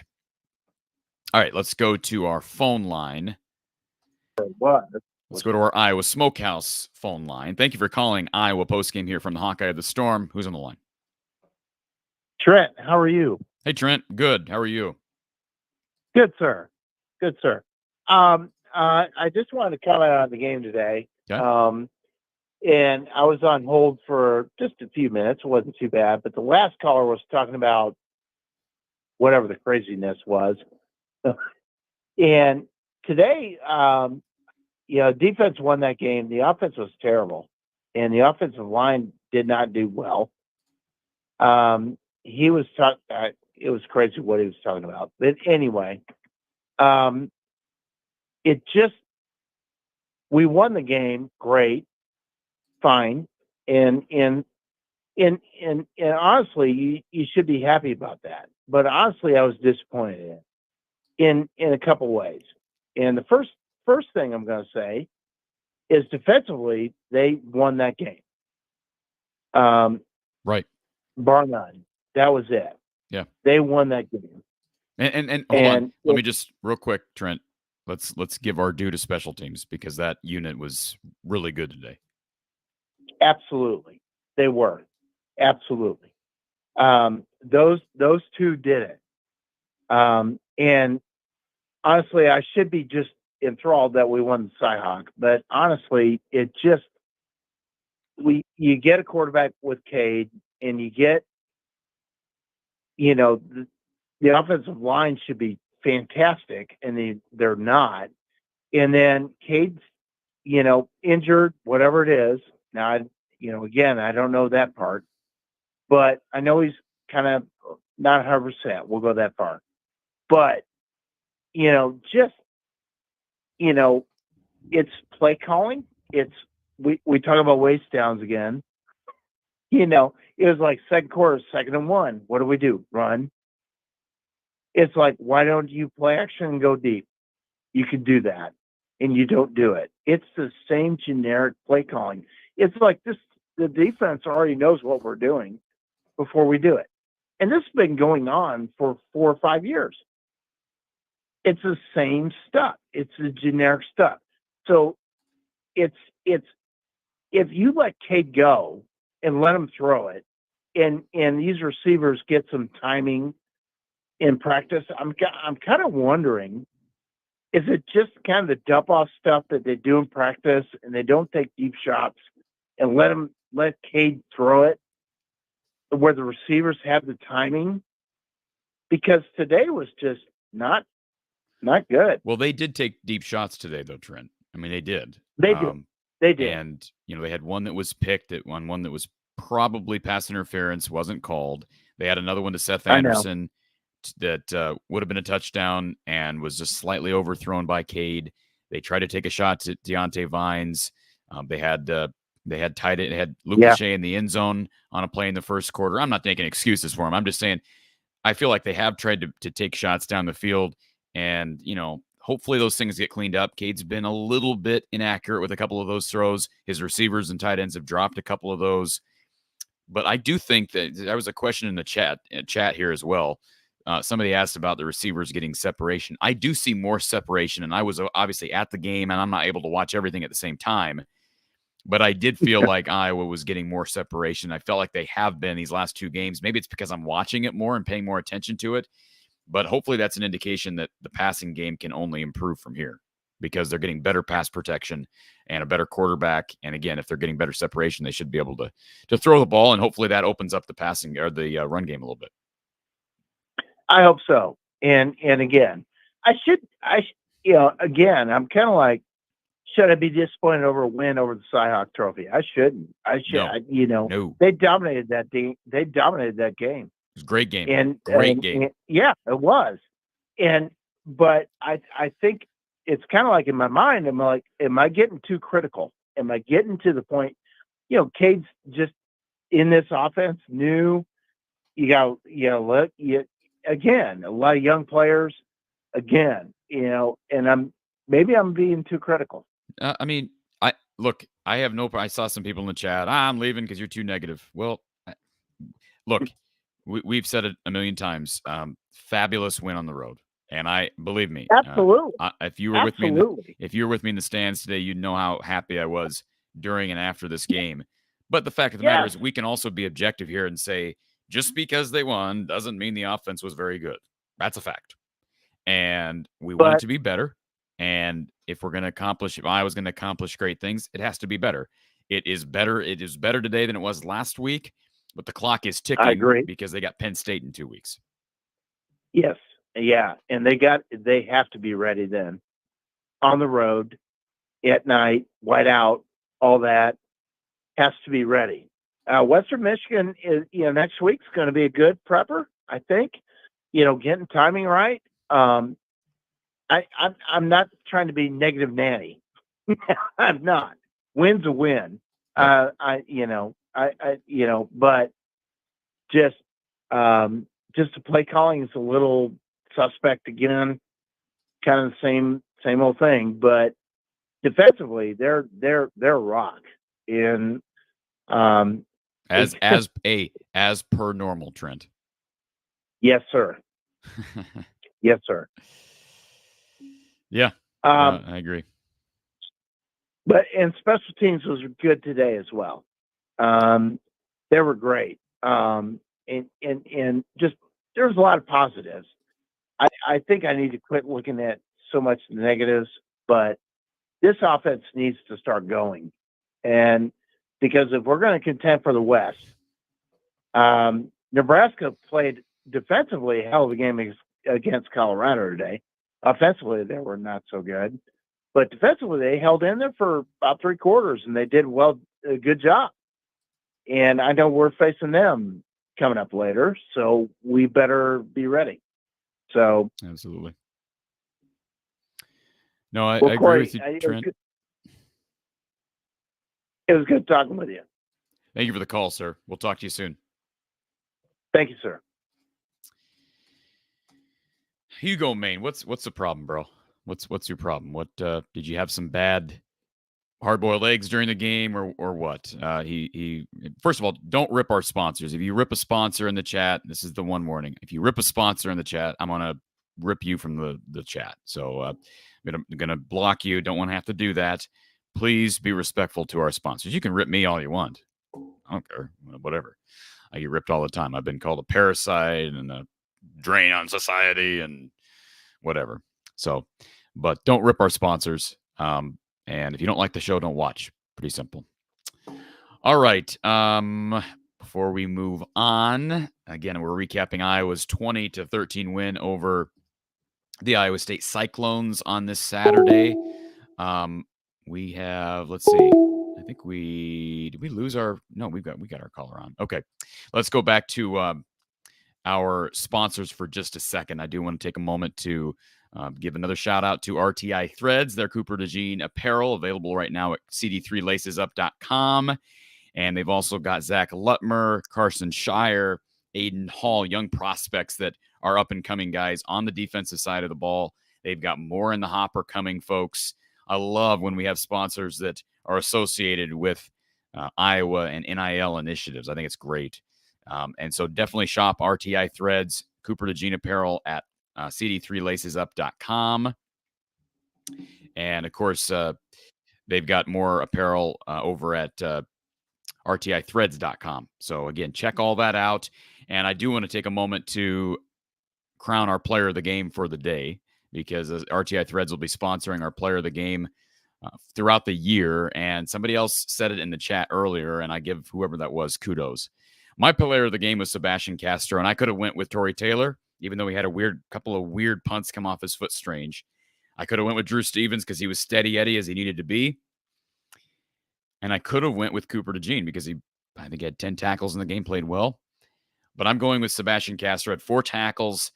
And let's be honest, if you can score on a turnover, it's pretty simple. You have such a Don Patterson will tell you the likelihood of you winning any football game, especially in the Big Ten, but even non-conference games, the likelihood of you winning a football game in which you scored on a defensive touchdown, it just shoots through the roof. So that 30-yard interception return for a touchdown was massive. And let me tell you something, folks. Case in point, remember the 59-yard bust by Jazz Patterson in the first half? Got tackled inside the red zone because he didn't have breakaway speed. They settled for a field goal. So the bottom line is it's important to finish plays. And Phil Parker preaches that with these defensive backs. So our RTI Threads player of the game is Sebastian Castro. All right. We've got several people waiting on hold. And I believe we've got OS for Hawks, Randy, Tony, Kyle, and we have Charles all waiting. Let's go to OS for Hawks. How you doing, sir? Thank you for calling. Can you hear me? Yes. You hear me all right? All right, good.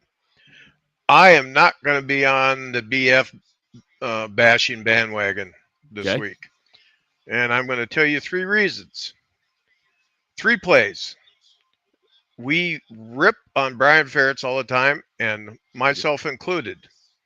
And one of them you've already talked about, the overthrow to Seth Anderson. Mm-hmm. That ball was overthrown because one of the few times that our pass protection broke down was on that play, and Cade had to get rid of the ball early. I think that is the exact reason why that ball was overthrown. I think he had to get rid of it a split second sooner than he wanted, because when the play was over, when I looked, it looked like he was frustrated, and I think that's why he was frustrated. Yeah, I believe second play, Tight end over a Stringa. There was a tight end play when the ball was thrown into the end zone. Stringa and Lachey ran into each other. I think that would have been another touchdown. I think somebody ran the wrong route, and I don't want to point fingers at Lachey, but I think it was Lachey because Cade was frustrated after that one. And then there's the Vines play. Okay? So what I'm trying to say here is we rip on BF all the time about his play calling. Mm-hmm. But there are 3 play calls where there was the opportunity to score on all 3 of those plays. And we broke down on execution. And I don't think that you could put that up to Brian Ferentz.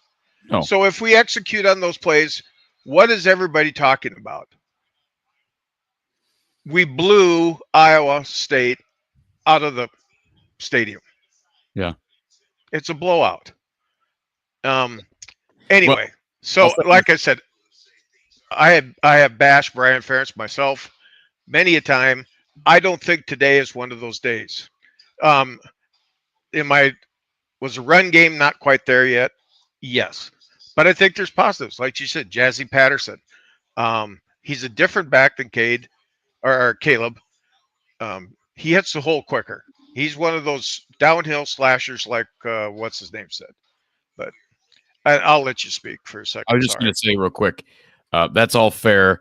I will say this, if you watch my show a lot, so sir, that I tend to place a greater priority on if a kid is failing, especially if a number of kids are failing. I place a lot of the onus on the coaches for either recruiting a guy who wasn't good enough to play at this level, not developing him correctly, not putting him in a position to succeed. Now, you can't just do that every time because obviously there's times where guys just don't make the right play. And I think you're absolutely right about that today. There were, it was an overthrow for Cade. There was a drop by Luke Lachey on really good coverage in the end zone by the Iowa State DB. But in general, if you have a pattern of lack of execution in any one place, you do have to look at coaching. If you have a pattern of failing to execute. Now, they executed in pass pro today. They executed on defensively today. I thought Cade was actually pretty good. I see some people who are saying Cade wasn't very good. He had 123 yards, had some overthrows, but he's also dinged up. So I'm with you. This should not be a Brian Ferentz rip fest today. The run game is struggling. You hope it gets better. I still think they struggle with play calling, and I think with schematics at times.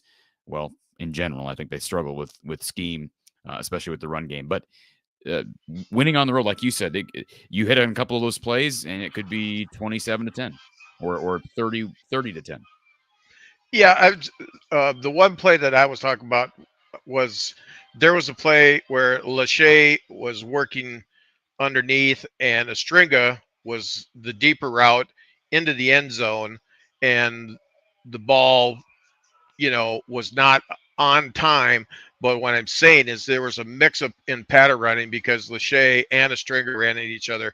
I think the ball was targeted at Stringa, and I think Cade was frustrated because he knew that would have been a touchdown if that pattern had been run correctly. Anyway, the only other thing I wanted to bring up is I had a great day today. Today is my birthday, and I'm not going to say how many rings are on the tree. There's a lot of them. But anytime we beat Iowa State, it's a wonderful day, and I really appreciate your shows, Cory. You guys do an excellent job, and I love Coach Don when he comes in because I think he brings a real football mind, and I love that part of the show. So thanks for having me on. Appreciate it. Thank you, sir. Yeah, and you mentioned that today's a special day for him. I'll tell you this. A sad day yesterday was the 8-year anniversary of Tyler Sash's passing, if you missed that. So never forget Tyler Sash. What a tragic story and what a great player at Iowa. But always reminded of that because I remember back in 2015, it was Cyhawk week when we got the news. So anyways, let's go to our next caller. We're going to run over to Mr. Randy Engel. How are we doing? How you doing, sir? A good day to be a Hawkeye. Great day to be. If Cyhawk wins, a great day to be a Hawkeye. Yeah. So I thought that Jazzion Patterson did a really good job coming in there to run the ball today, especially that one big run that he pulled off. I thought he did better job than our starter. Yeah, I think he's quicker. He's more decisive. And you heard Don Patterson use the term glider to describe Caleb last week. He's a big guy, and I just don't know that he has. I know this sounds like, how do I put this?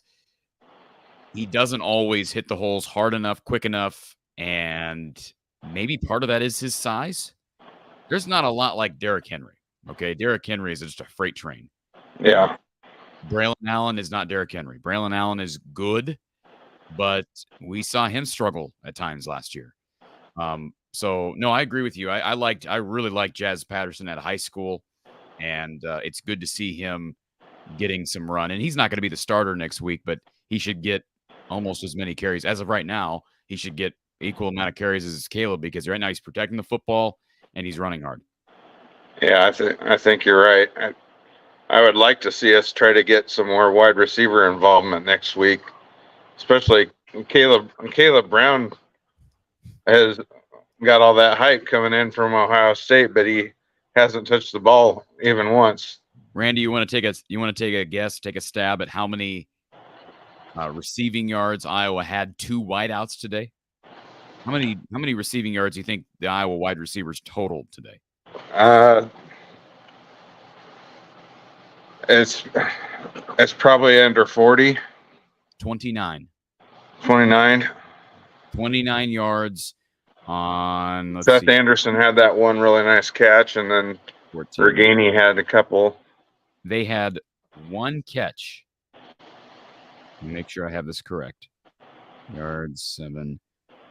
They had 1 catch by a receiver of more than 10 yards. It was a 14-yard catch by Seth Anderson. They've got it.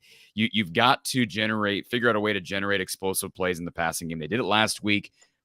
Second play from scrimmage to Seth Anderson for the touchdown against Utah State. But that's got to be a place of emphasis moving into Western Michigan. Yeah. That's what I would say. You've got to figure out a way to get those guys involved. They did seem to take a few shots, like you said. They took a few shots, and there was a few missed connections. And I liked the fact that Cade was getting upset. It shows his competitiveness. Absolutely. And that that's not satisfactory to him to let those plays go and opportunities get dropped. The caller before turned around and talked about the Stringa and Lachey running into each other. That was one of the missed opportunities. There were just several of them today that if those would have been connections, it would have been a whole different ball game. Like I said earlier, there was, and I said this before the season started, there will be reason for Cade later in the year. If they're struggling, I don't think given the fact that he's not a Brian Ferentz prodigy and a Kirk Ferentz prodigy, he's got a little bit of fire that maybe the previous QB didn't always demonstrate. And he's going to show some frustration. Yeah. And that's why, I'm okay with that to an extent. There needs to be some leadership from the quarterback. And even if there's some butting of heads at times, I don't think that's necessarily unhealthy. But hopefully that will only help this offense to grow, if that makes sense. And I like the fact that we have a quarterback that's a team captain now. And Petrus was not. He wasn't even on the leadership council, I don't believe. Cade is well respected in the locker room. Not that Spencer wasn't, but he's well respected in the locker room. And boy, isn't it nice to have a guy back there that you can trust. He drops back, I trust him. Yeah, I do too. It just is what it is. And he threw a pick today. Okay, I could live with that pick. I lived with that pick. And I probably was pass interference, but it's just nice to have a guy that you trust behind center, trust to make the smart play, the right play. And he's got the ability. We saw him hit Seth Anderson in stride a week ago. He'll connect on some of these deep balls, but you just got to continue to make a concerted effort to get those guys involved. Yeah, I think one of these days it's just going to click, and we're going to have a game where those missed opportunities are not missed opportunities, and they're actually connecting on those big plays, and it might just snowball for 40 points or something one week, and it'd be nice if it was against Penn State or Wisconsin, but it's more likely that it's next week against Western, but yeah, I agree. I would much prefer it be against Penn State or Wisconsin. I'll give you that.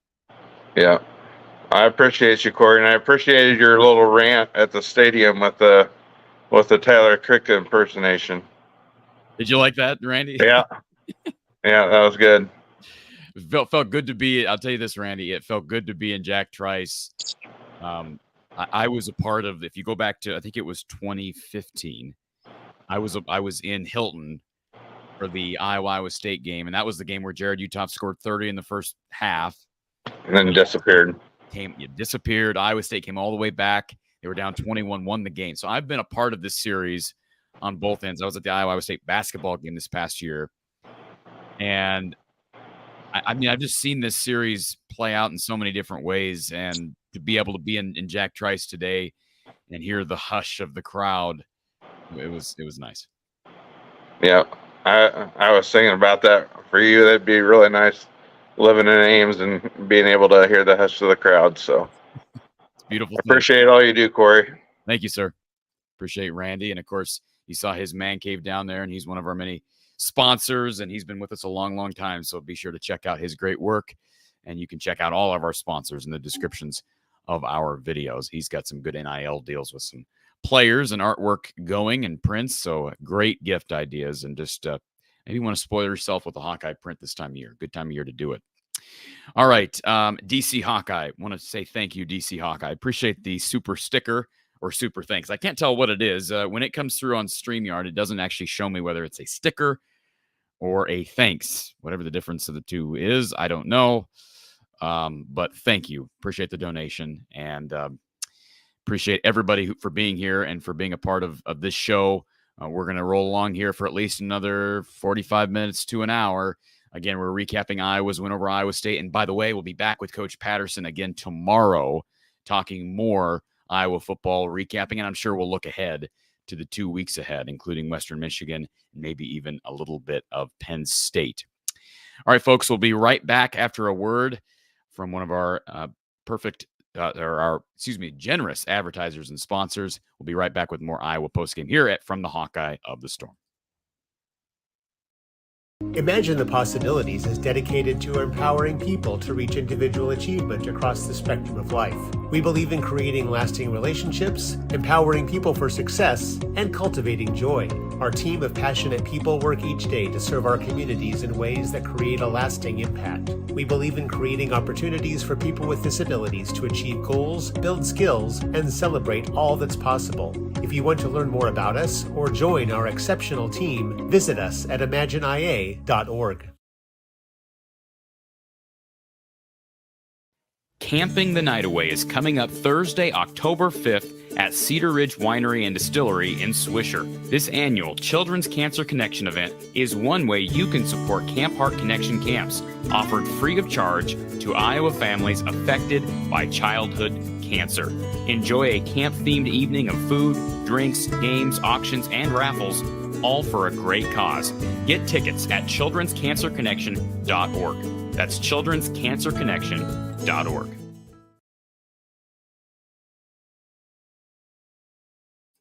Really appreciate Children's Cancer Connection and Imagine the Possibilities, both those great organizations, and really pleased to be working with them this fall. And obviously very special month with Cancer Awareness Week, month. And so we appreciate them.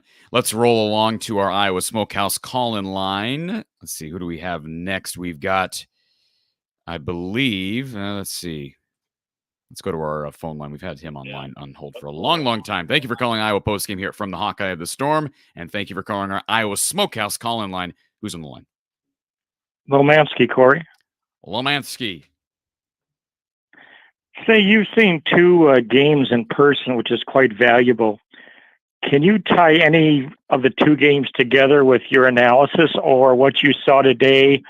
Every Cyclone game, I have two friends that keep in touch. One's in Las Vegas, one's in Minnesota. And of course, I took a few jabs today, but I won a free dinner from one of them in Las Vegas if I get there. Give me anything that you can talk about by seeing the team in person. It's quite different than on TV. That's a good question. I mean, somebody asked me earlier, Lemansky, about wide receiver separation. I feel like we've had more of that. I think Seth Anderson, I mean, he showed that last week. We saw this week the one play where he probably was gone for a 70-yard touchdown if Kate hits him in stride. So I think there have been more opportunity created by wide receiver play, specifically with Seth, for big plays down the field. And they haven't always been connected on. But that's something you notice in person that you don't necessarily notice on TV or you don't always see. And there are other plays that guys were open, and that's just natural. But Lemansky, you know this if you've been to Iowa games in the last few years, that there are a lot of games and times where it seems like nobody's getting open. And Coach Patterson's a perfect example of someone who can tell you that because he's got season tickets. He's there each and every home game. I'll be anxious to see what he says when he sees the game film back. And, of course, he'll be in the stadium next week against Western Michigan. But I think they're getting better wide receiver separation. Now the key is how do you actually connect on that? Some of it's execution, but I still think you have to figure out a way to make a concerted effort to scheme toward those wide receivers. That's a better question for Coach Patterson, how you do that exactly. But you just got to have more than 29 yards through the air to your wideouts. As far as the line, I thought the line played a lot better today, and I'm talking about the defensive line. Much better in the run game. Didn't get home very often. Again, kind of the same theme we saw last week. Didn't get home a lot on Rocco Becht. That's something that they'll try to clean up, getting to the quarterback faster. But Joe Evans, really happy for him. He's an Ames kid, made that play at the end that kind of sealed the deal. So, those are my observations, maybe not necessarily specifically toward watching the game in person, but I thought the D-line took a step forward today. I thought the Iowa defense as a whole took a step forward today, and I did think the run game was marginally better. I'm not totally discouraged. I mean, I know fans expect something that this team probably will never meet and produce, but I was encouraged by a number of things. It's hard to win at Jack Trice. People can rip Iowa State all you want, and I know Iowa's won 6 straight there. It's a tough place to play, and it was loud there at the start of the game. I know Tom said he hadn't heard it as quiet as it was. It was loud at the start of the game. I got video proof of that. It was loud. One thing, my Cyclone nemesis high school graduates are close to me. We always rib each other every clone in the Iowa game. I used to go to Iowa State games when some of my friends, when I lived in Iowa, I'd get there. So an interesting thing off season. One of my friends is a pretty good donor to Iowa State. He lived in LA, has 2 homes, one in Vegas, one in LA, kind of plugged in. Iowa State, he told me, hired Mark Farley's line coach from UNI, and he put an offensive lineman in the NFL. And he said it's one of the greatest things that Iowa State's done is hiring that offensive line coach, and he's had an off season with him. I was disappointed in the defensive line. I wanted more sacks last week. So I think my friends tell me the truth. Did you see more in person than I saw on TV as far as pressure? And were you impressed with the Iowa State offensive line? Maybe a little bit. I mean, I haven't really looked at the numbers, I guess. But Iowa State, how many sacks did Iowa have in this game? Do they have any? Let me look here. Sacks, but yeah, they didn't have any. No sacks. Yeah, they got to get home more. Iowa's got to get home more. I don't know if you give more credit to. Yeah. Go ahead, Lemansky. Just to jump in, excuse me, because I misspoke. They hired UNI strength coach, so that strength coach is helping both sides of the ball. I misspoke. It's the UNI strength coach, Cory, that they hired. Yeah. And let me find, there was one other thing I wanted to look at here. The rushing numbers for Iowa State. Cartavius Norton, 21 carries for 66 yards. Abu Sama, 8 carries for 31 yards. No, those are pretty good numbers if you're the defense. Now, those are young guys, but they look good last week against you and I. So I give Iowa's defensive line credit. I thought they played better. But no, I think Iowa State's offensive line probably took a step back. They lost some to graduation. They lost some to the betting thing. They had a couple of new starters in there, including one at left tackle. So overall, better performance by the Iowa D-line, but I'm not sold on that Iowa State O-line. I love your little man in the upper right-hand corner. We got to have a little fun as fans like and as broadcaster. I think it's great that the little man's in the upper right-hand corner. I'd like your opinion. I think this 25 thing that was implemented by the higher-ups at Iowa is one of the stupidest things I've seen since graduating. I agree. In my experience with the Iowa program, I think it's absolutely, it should have been in-house if they wanted to do that. I agree. Who knows if the contract would be upheld or not upheld. Then we have an AD that steps down after he does it, which I think he was going to step down before he did that. And so I just want the Iowa fan base to know how ridiculous it is. I have nothing to compare it to in the history of football. And as far as I'm concerned, you know, I'd like to believe that maybe it has some teeth, but I don't think it has any teeth. I think it's nothing worth talking about. And of course I'm talking about it, but your total thoughts on having that contract, having that put out, I think it's very unfair to all student athletes on our football team to have to listen to that or put up with that or know about it. I agree. I think it's a dumb distraction. It's a dumb cloud to be hung over the heads of everybody involved, including Brian Ferentz. I just think it's dumb. It doesn't do anything other than create speculation. It was something that I perceived to be not a panic move by Gary Brada, but a move that he felt from a PR standpoint he needed to do at the time with limited to no foresight. And now that we're here, we're seeing how dumb that decision was. Not that it wasn't dumb at the time, but we looked more at the criteria of that contract stipulation, the 7 points, or the 7 wins, the 25 points per game. We said, well, that criteria is stupid. Now I'm past that. Now I'm just like, isn't it dumb that this is a storyline? But it is a storyline. It's fair to be a storyline. It should be a storyline, but it shouldn't because it should have never happened. No, I agree with you wholeheartedly.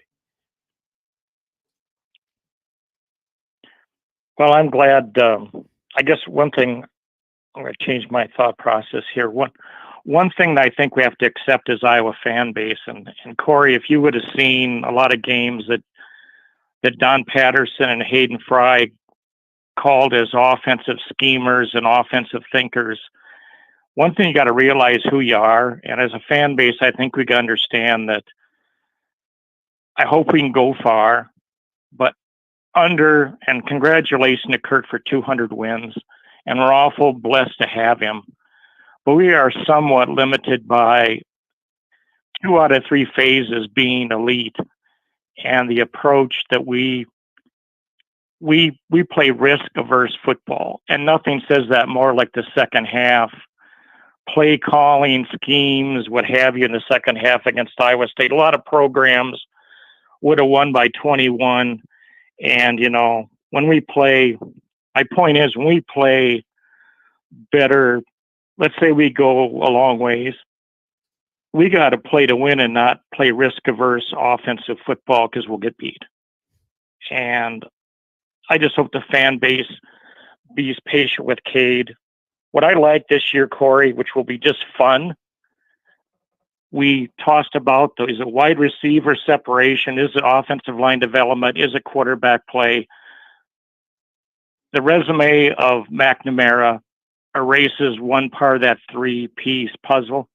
We'll be able to focus on wide receiver separation and offensive line going forward. And if anybody doesn't appreciate Cade, his resume speaks for itself. And if you disagree with me, put on a helmet and walk out and play Big Ten football, because you'd have a different thought. Now, hang up with that or listen to your last comment.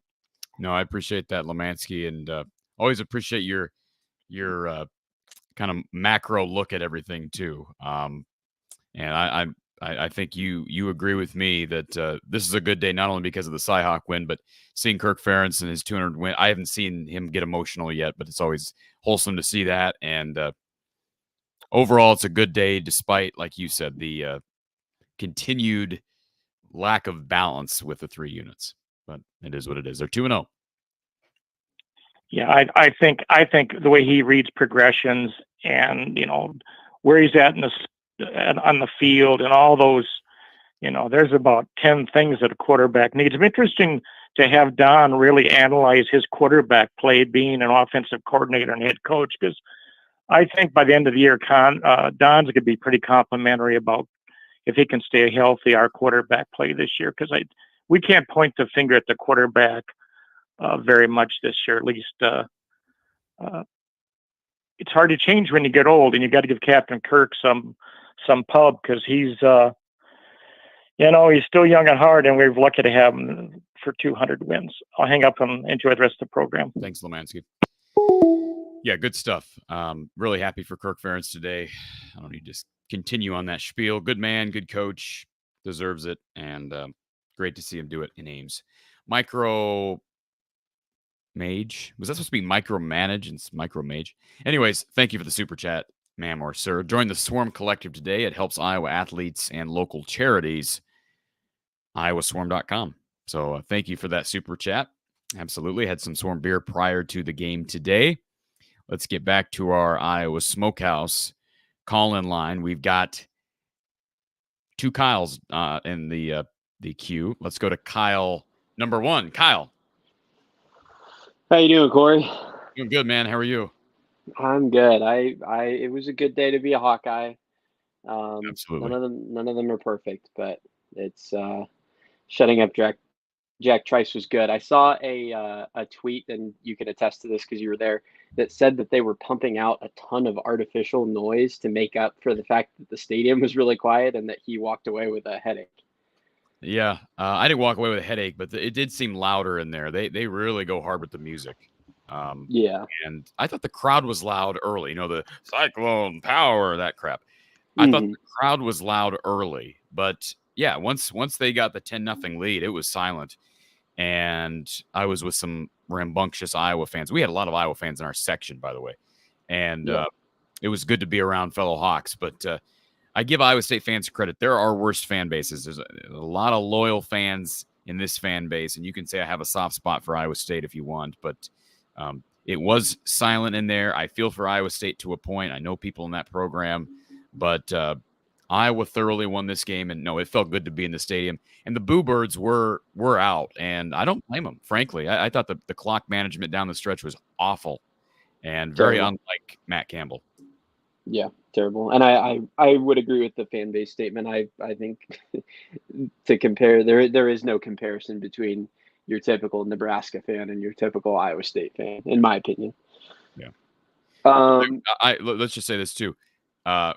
Pre-game, we had a lot of, and we tailgated. We had a lot of Iowa fans around us, a lot of Iowa State fans around us, and there's always going to be the intoxicated fans that bleepity bleep Iowa, whatever. That's all they can say because they're too sloshed. But I'll say this: it's great to see as you walk around Jack Trice, so many Iowa fans with Iowa State fans, like. Mm-hmm. It's just such a mixed thing, and you don't really see that with any other game throughout the season, at least not at Iowa, and I don't think you see it at Iowa State either. So it's a healthy rivalry. I don't know how long it should continue. I know I got some pushback when I said that earlier in the week, but it is still a fun rivalry, especially when you win. Yeah, for sure. Couple quick things that are interesting that are happening today. I don't know if you've been able to follow. Utah State has put up 51 points in the first half and has over 400 yards of total offense in their game this week. They're not playing anybody, but I saw that and I just thought that was a little bit. Who are they playing? They're playing Idaho State, but 51 points is still. I mean, they're on track to score over 100 points. So it's still there's something there. It's not 51. They're not playing Alabama. Alabama's getting manhandled by, or at least last I checked, we're getting manhandled by Texas at home. But Wisconsin. Down 24-9 at halftime to Wazoo. Ooh.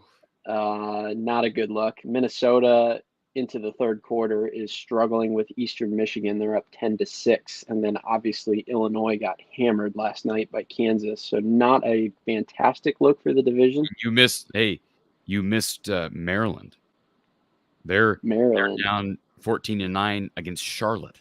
Oh yeah, I was just looking at the division, but that's another one. This is not a good day for the Big Ten, and not to mention obviously Colorado slapping around Nebraska for a few hours. Hey, let's give Purdue some credit. They went on the road and beat Vatek, which was probably the one that we least expected to get a win after last week. Yeah, exactly. There's you mentioned Minnesota. They're up 13-6, 7:31 left in the third. They do have 4th and goal at the Eastern 1. And Maryland is down 14-9. That game's on NBC. Yeah, Wisconsin, that's the biggest surprise to me. I just don't think Washington State's going to do it. No, I didn't either. They beat them last year. You'd think that Wisconsin would be guns blazing for that game. But it's tough to go out to the West Coast. I don't want to make excuses. But now it is a 15-point game. And with the way Luke Fickell has designed that offense, they'll try to throw out of it with Tanner Mordecai. But he has been average at best based on the box score I'm looking at. And the run game has been non-existent. They're averaging, as a team, they're averaging 1.9 yards per carry. Iowa. That's Wisconsin. With arguably the best back in the Big Ten as well. Well, Brada, besides Blake Corum. 2 carries for 4 yards. Ches Malusi's got 6 carries for 16 yards. Braylon Allen has 2 carries in the first half. Yep, 3 catches for 7 yards. That blows my mind. Anyways, just thought that was interesting. Maybe shows a little bit of vulnerability. Big Ten's there for the taking. I think we already knew that, or at least the West Division, obviously, there for the taking.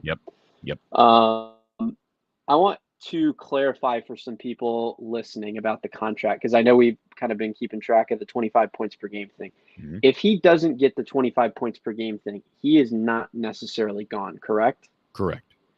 It just means that the current contract isn't renewed, but they could still negotiate a new contract. Correct. So as much as the contract could have easily said so-and-so will be terminated, or yes, his correct. employment will be terminated, and it did not say that. Yes, that's I saw that months ago, and I thought, man, that's like it was put in there as some kind of phony PR accountability, but it doesn't mean anything, because if they win, I mean, do you see them getting rid of Brian Ferentz if they win 9 games and then win a bowl game, or win 8 games in a bowl game if he doesn't get to 25 points? I have no idea. That's such a hard thing to predict. I think if they don't meet the criteria and don't win at least 10 games, maybe he'll just leave.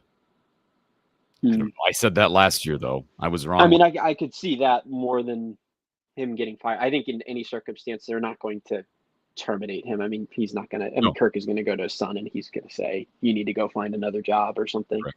But anyways, that's just a point of clarification. I think people are getting overly hung up on if he doesn't get 25 points, he's definitely gone.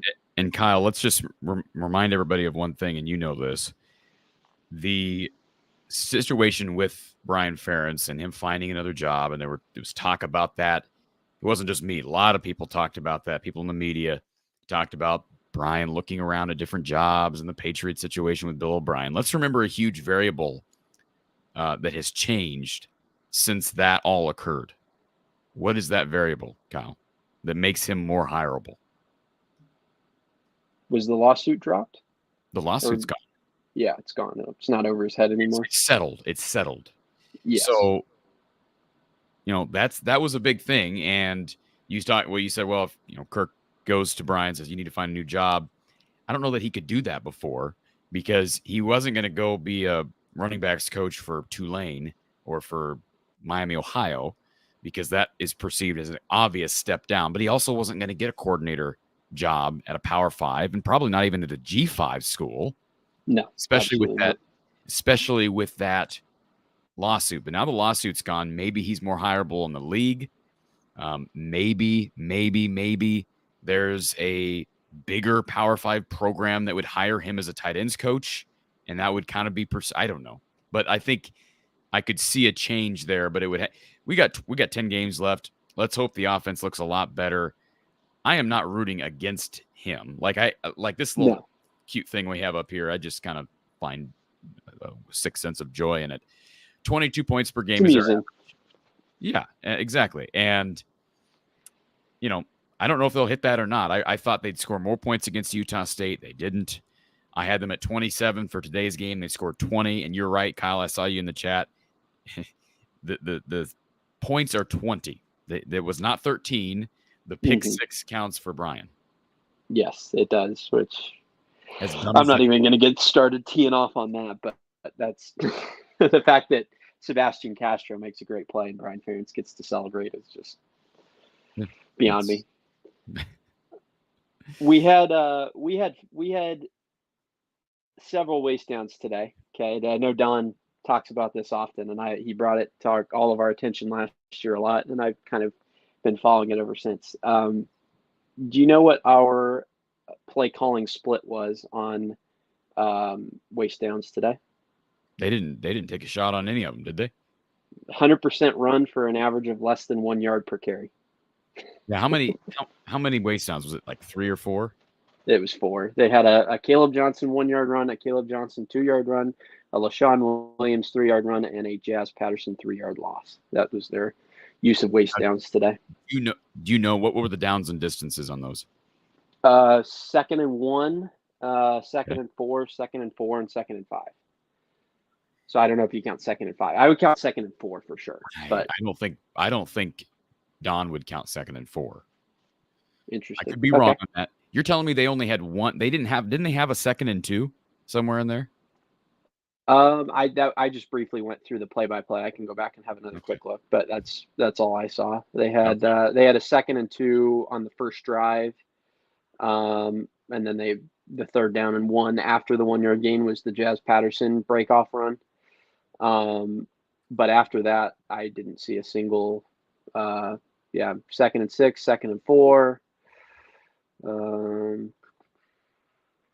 They had a lot of 2nd and long today. There was a lot of 2nd and 10, 2nd and 8, 2nd and 12. They were not playing on schedule, as a lot of the commentators like to point out. They played behind schedule basically the whole game. But they did have some early, and you're right. They ran the ball as they do typically. Yeah. And is it ridiculous? Yes, it's ridiculous. Yeah, it blows my mind how they can't. I mean, running the ball on 2nd down and 1, to me, last season showed a lack of trust in the pass game. But I don't know why you would show that same lack of trust this year. I mean, what is? I don't understand any of the schematics behind that. Kyle, go back to my conversation with Brian. If you want to know why they don't take advantage of waste downs, he tells you. What did he say? I don't know. What did he say? He just filibustered for 2 minutes, but he basically said we don't really believe in waste downs. That's basically what he said. No, that's what he said. That's what he said. That's why I don't remember what he said, because he said nothing of interest. By the way, Brock says that I've heard like 3 people say I saw Cory on TV. Is that accurate? I don't remember. I don't remember personally, but that doesn't mean it's not the case. They zoom in on me and say this was, how they do that with here's the former president, here's Jamie Pollard, here's Cory Brada. Is that what they did? You weren't sitting with Donald today?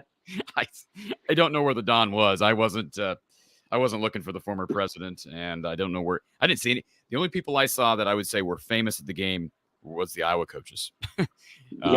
They all walked right by us, and I didn't see anybody else famous. I know there were famous people there because Donald Trump was one. Obviously, there were other people. I'm guessing Beth Getz was there. I didn't see her.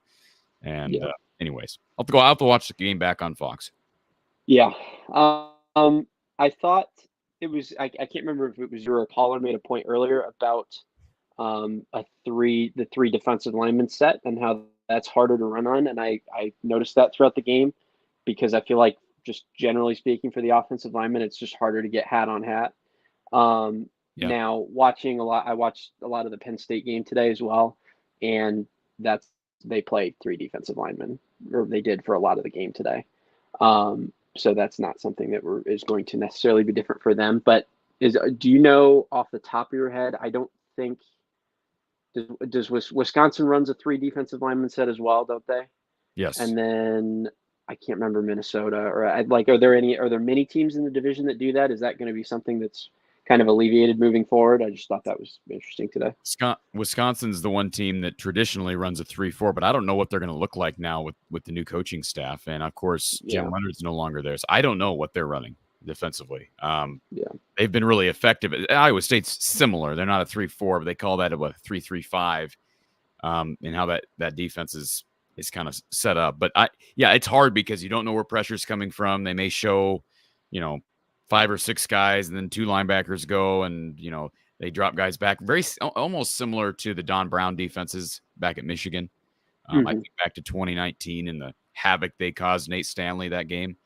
So it's a better question for Don. I wouldn't be able to go through all the different teams in the West, and I can tell you that Iowa. Well, you know this. Iowa typically doesn't run the ball well against anybody.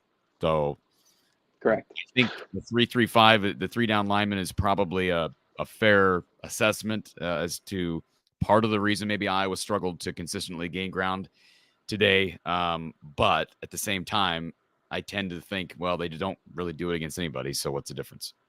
Yeah.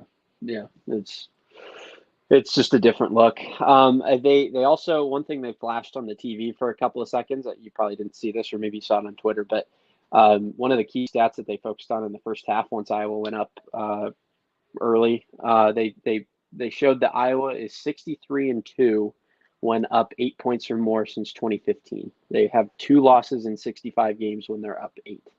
They were up 17 against Northwestern in 2020. Okay.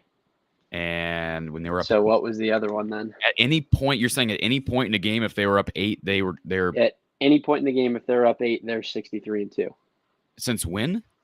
2015. Like 8 years. So Northwestern in 2020 was one. I'm trying to think who the other.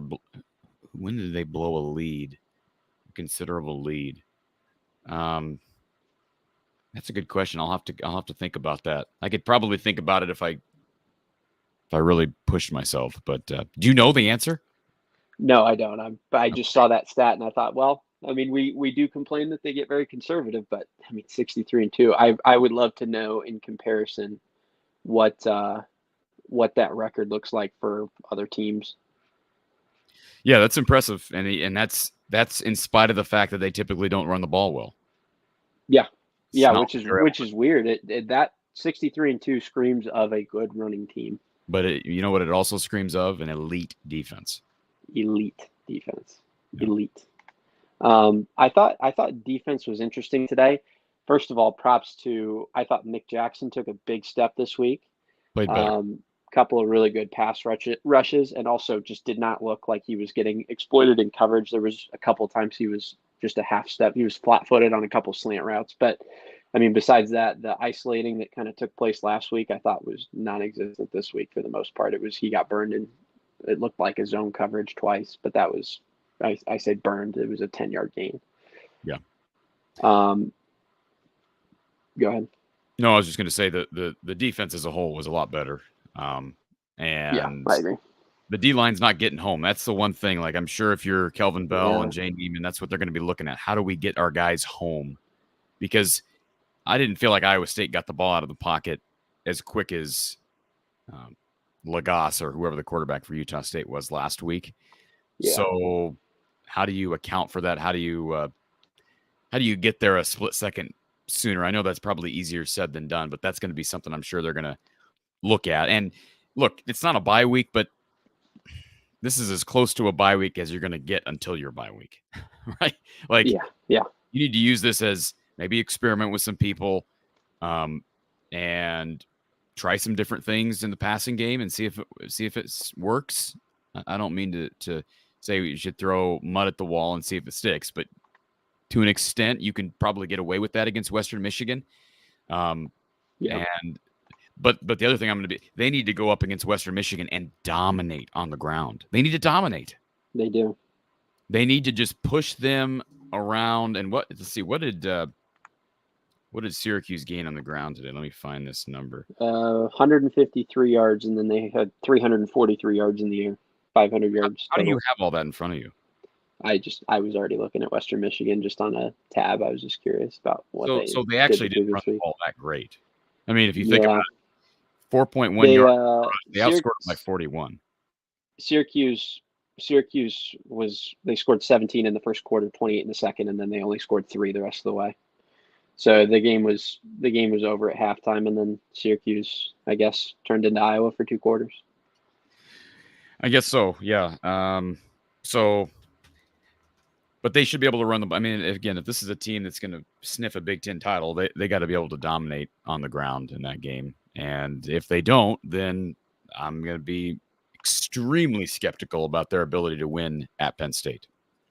Yeah, I haven't seen Penn State play a game against a real team yet, but they're from all accounts, Drew Aller is a baller. So that's not going to be a game where I think we're going to go to Penn State and hold them under 14 points. I just don't see that happening. So you're going to have to get it done on the offensive end a lot more than we have. Absolutely. Another thing that I was a little bit curious about, I don't know if you saw this from the stands. Props to Deshaun Lee for holding his own besides the one play where he essentially just got jumped over. I mean, wasn't like he got burned on a double move or anything. It was just the guy was 7 inches taller than him. But I found it interesting because X played over the top of Cooper DeJean most of the game. They were on the same side of the field for, it looked like 85% of the game. And I don't know. I mean, I don't know enough about defense. Obviously, I'm not going to question Phil Parker, but I thought maybe, you've got a less experienced corner.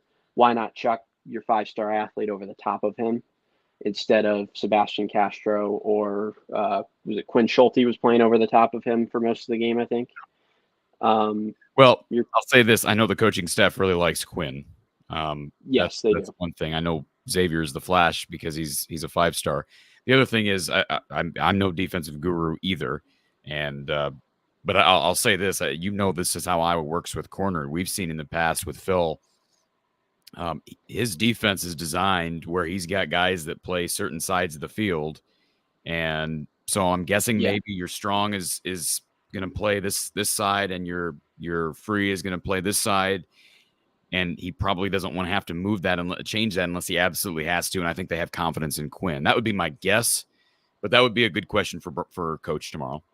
Yeah, I think that'd be interesting just to hear. Because I understand that they maybe have assigned sides of the field, but and I know that the corner situation will not be the same against Penn State. But if injuries were to occur and Deshaun Lee's back in or somebody, I mean, Deshaun Lee could go down too. We don't know. We could be down 2 corners at some point late in the season.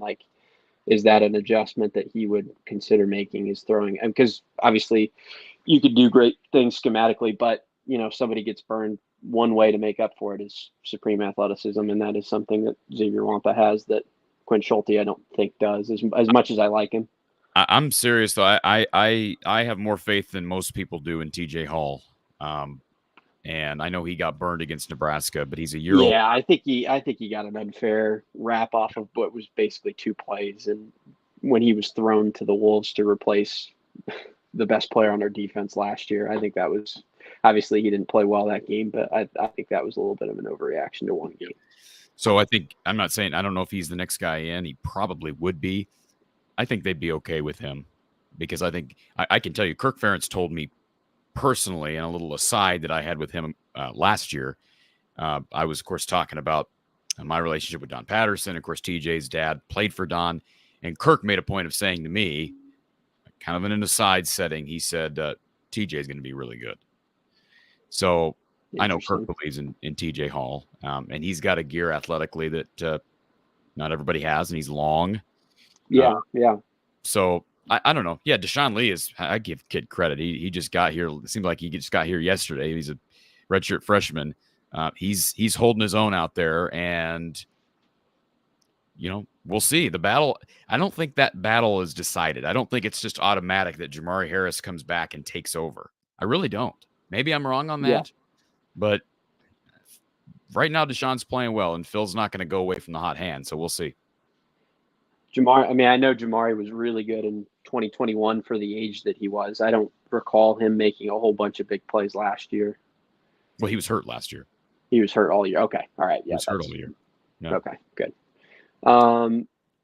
Anything? I know we kind of moaned about the run game. Is there anything you see specifically, like schematically, that you would do, or that Don has mentioned, that could make up for some of what we're seeing? Because I don't. That's not something I know enough about to know how to scheme guys open in terms of running the ball. The only thing I can offer to that, and again, that's why we have the coach on. But the only thing I can say is I do, and I made this comment during the game. I do think there's something to be said for you've brought in a veteran quarterback, you've upgraded the room, you've upgraded your starting quarterback to an immense degree. Even though Cade's not a game breaker, he is an incredibly better player than Spencer Petras. Let's just put it that way. In almost every sense of the word or of the term, the description. So maybe you start to figure out how to incorporate more of a pass to open up the run sort of approach. You're not going to do that every time, because this is not going to be a pass. This is not going to become a fat pass first team. The problem becomes, I noticed a lot of plays out of the shotgun today with Cade, and that tells me they're not even comfortable with him getting down and taking a snap from under center. Yeah, I'm assuming that's why he was back in the shotgun as much as he was. It's as much shotgun as I've seen in a game in a long time, and Kirk has been an under the center guy for 20 plus years. Right. So that would be the one thing. His health. That's why it'd be great to just shut him down for a week. Maybe Kirk will do that. I kind of doubt it, but boy, it would be nice to get him. I'd love to at least see like an NFL preseason style where they I went to the Bears game last week, and they last week or 2 weeks ago, and they're playing the Bills in the preseason, and Josh Allen came out for one drive and then went away for the whole rest of the game. Like, even if we could do maybe not one drive, but one quarter and then get him out. Yeah, I agree. But at the same time, do you think Iowa's going to lose to Western Michigan with Joe Labus at quarterback? Gee, I hope not. I hope it's not. I hope it's not. I hope it's not a 21-point game with Joe Labus at quarterback. Well, but I'm just saying, win's a win. I don't care if I really don't care if they beat Western Michigan 3-0 with Joe Labus. Yeah, it doesn't matter. They got to win, and it won't help Brian Ferentz's points per game tracker up here. But I don't know what they're going to do, but I think getting him an extra weekend off would be huge. And maybe Deacon Hill could. I'm sure he could probably take him to the finish line. I just haven't seen him in a game setting enough to assume that he can do that. We've seen Joe Labus play an entire game and win a game. He was part of that win in the Music City Bowl. Yeah. I think the other side of that argument too would be, hey, Cade missed a lot of camp there with the quad injury. It's important to get him rest, but he needs reps as well at this point in the year, because he has virtually no chemistry with those wide receivers from the looks of it right now, and missed how long did he miss with the quad injury in camp? Did he miss 2 weeks? Yeah, about 2 weeks, and keep in mind Seth Anderson missed time in spring. Caleb Brown wasn't here during the spring. So yeah, you're right. They didn't they weren't at full strength in the spring with some of these guys. So when you miss time in camp at quarterback, and that's a fair point to be made. It's a balancing act, I think, right now with trying to heal that quad up as much as possible, and like you said, trying to get some chemistry with these guys. Yeah, I think so. It'll be an interesting. It's not a game that we're going to go into next weekend thinking we're really too nervous about it or anything. But a lot of times you can read into a lot through these games that you kind of think are meaningless. You look back at a lot of these trends, and they match up with a lot of these early season games, even if you didn't lose the game. It's definitely a little bit nerve wracking whenever you see your top teams that are just destroying. Oregon put 70 up. I know we're never going to do that, but it's just it becomes a little nerve wracking early in the season when you see all these ranked teams putting up 50, 60 points, and then we're winning by 10 points against Utah State. I know. Let's hope they win by 30 next week, because I don't think there's much excuse not to. No, I don't. Like I said, if Cade doesn't play, I don't care if they win by 10. I mean, they should be able to push Western Michigan around regardless of who's playing quarterback. So I don't know. I'm going back and forth in my own head during the show. Could Kirk sit him? Could he not? I don't know.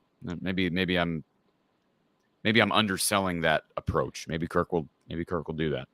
I do think Kirk is the kind of guy that's he's not going to come out and just say we don't need him. They're going to come out with something. If he's going to sit him, I would say by Tuesday or Wednesday we're hearing, the quad hasn't bounced back from the Iowa State game. Right. We're going to hear something that's kind of wishy-washy about about how he hasn't bounced back or whatever.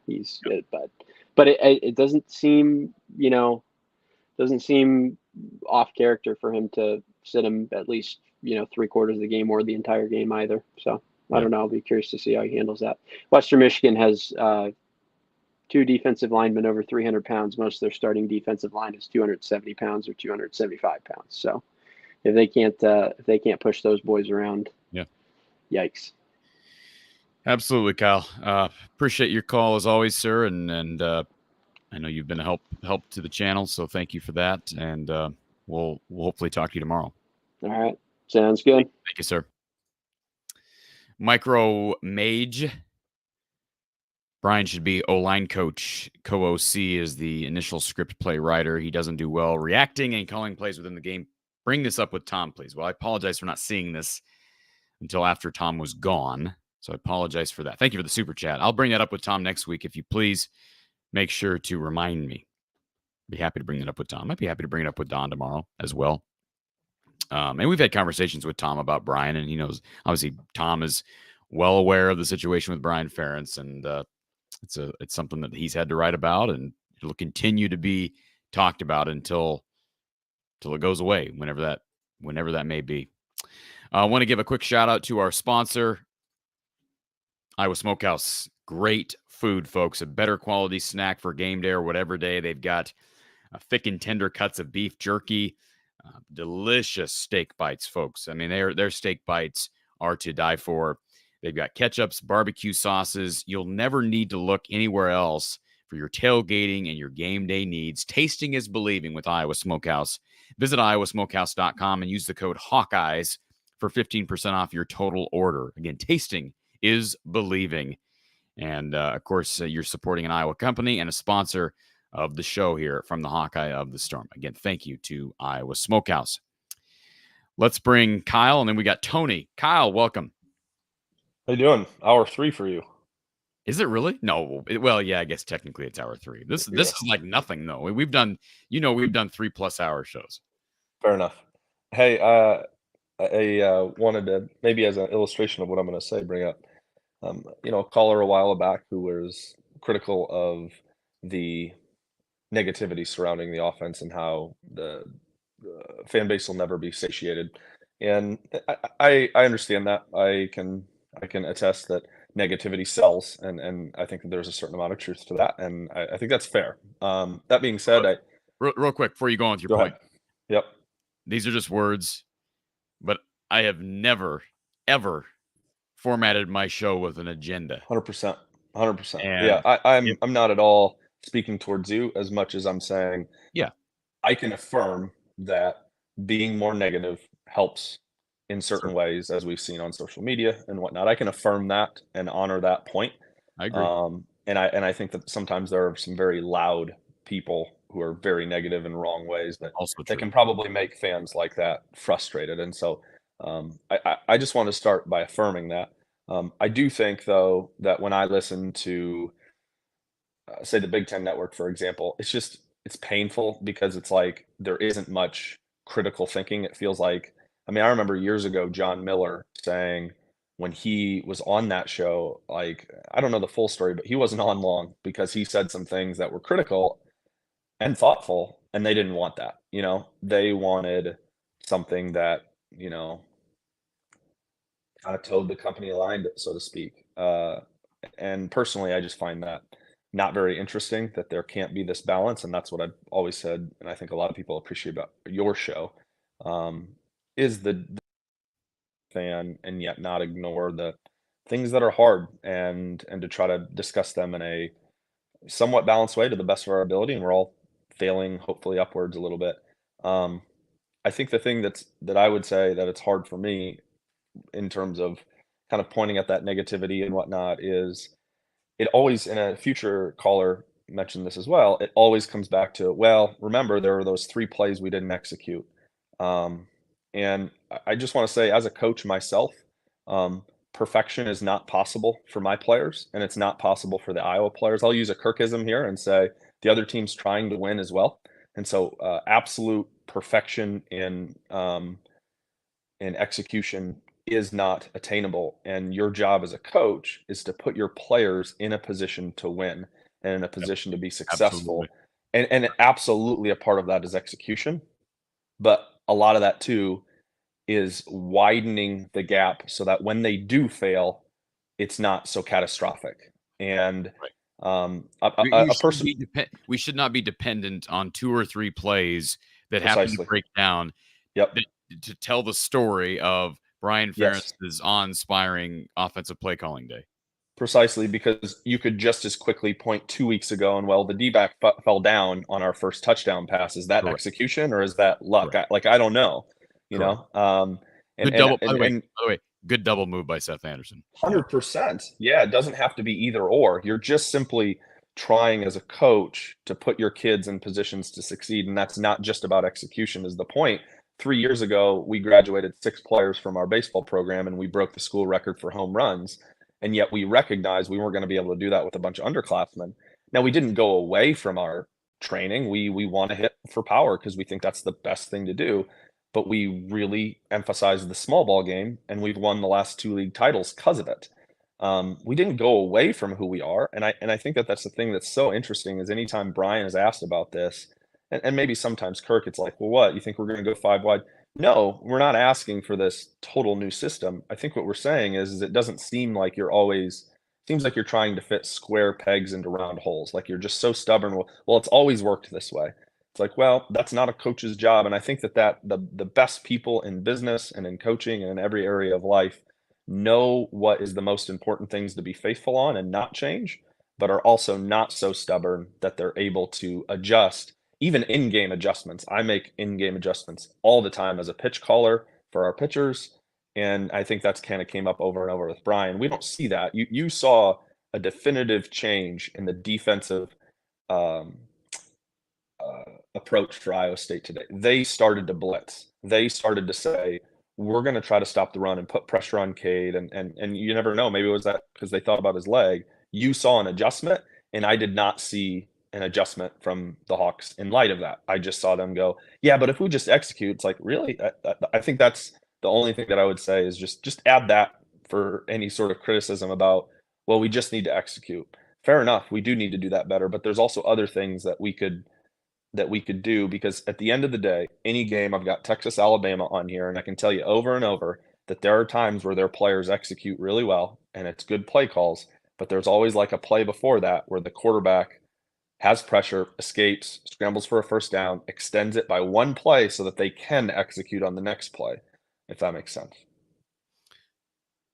I agree with everything you just said. I did like the fact that you threw in at the end of the day, because that's a Brianism. So you've been taught well, young Padawan. Oh, that's embarrassing that I just did that. Kyle, I agree with you, and good stuff. I always appreciate when you call in because you have a different approach than a lot of the people who watch the show. So yeah, I agree with you. And you know, I keep going. I always go back to the waist down conversation. The reason I find that so fascinating is because I believe it's a microcosm of what you just described. Yes. It's not a matter of going spread and changing how you play the game, but it's just a microcosm of dysfunctional offense and dysfunctional approach to where it almost defies logic. It almost defies logic why you would approach waist downs the way Brian Ferentz approaches waist downs. And basically he has said that he just doesn't, they don't call plays that way, which that's what he said. Yep. He literally said, we don't call plays that way. Yep. What does that mean? What does that mean? Somebody explain it to me what it means. It doesn't mean anything. And so that's frustrating, but agree with everything you just said. They got to put Brian and the coaches have to put the players in a better position to succeed, to execute more, and be more given more opportunity to execute. Yeah. And when they don't execute, to like still succeed, because that's gonna happen. You know, the last, because I think illustrations are important rather than just opinions. The team I coach, our goal is to win the state title, and it's really hard. We're a small school, and we have to go against, oftentimes at the 1A level, private schools who are really, really talented. Yeah. That's who we're trying to beat. And we could win a lot of games by playing the game a certain way and being really safe with our players, but then we'd always get beat by those other teams. But we strategically plan to try to beat the team to win the state title, not to win a September 10th game.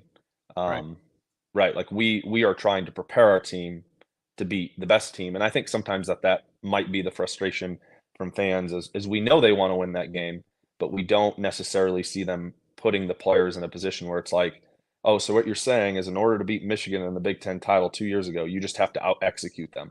I don't 100% know how often that's going to work. Yeah, you got to have the Jimmies and Joes and the X's and O's. Yes. Yep, right? For sure. But you know what? It is the typical response and rebuttal from the Iowa coaching staff that we didn't execute well here. We didn't execute well here. Again, I go back to something I've talked about with coaching, and you know, it's not the apple, it's the tree. As a whole, you're not executing. For example, in your run fits, why? You haven't executed well in the run game. This is year 3. And what did we hear? What did we hear of the offseason? How young Iowa had been, and they're not young anymore. They are not young. Let me just spell that. They are not young. Look at the rosters. Look at the depth chart. They are not young. Anyways, that's all I have to say. You're the man. Thanks for your work, man. Thank you, sir. All right, folks. This is absolutely a true comment. Shadow Wukin. Iowa hasn't taken the top off the defense all year, with the exception of Seth Anderson. That's the definition of taking the top off the defense, regardless of the reason why he was open. Adam, thank you for the compliment. Don is fantastic. He says, I thought Brian called a good game. Used third down as a waste down a couple of times. I feel like the offense is almost there, feeling good about them. Different approach. I appreciate that positivity. I don't know that when you say he used third down as a waste down, I totally agree with that, because I don't know. I'd have to go back and look at the play calls. But a couple of times when you're going play action on 3rd and 4, I wouldn't necessarily quantify that as a waste down, because they're not going for it on 4th down. That's just taking a risk, right? So, but I understand what you're saying, and I did think the run game took a step forward. I do have positive thinking about the wide receivers. I still struggle with play calling. I struggle with scheme, etc. Maybe Don Patterson will come back tomorrow and say, boy, Cory, that was fabulous play calling. It was a fabulous game plan, and maybe we'll do that. Maybe we'll do that tomorrow at 6. So we're going to take one final break, folks. We'll be right back with our home stretch here from the Hawkeye of the Storm Iowa postgame, recapping Iowa's 20-13 win over Iowa State. Imagine the Possibilities is dedicated to empowering people to reach individual achievement across the spectrum of life.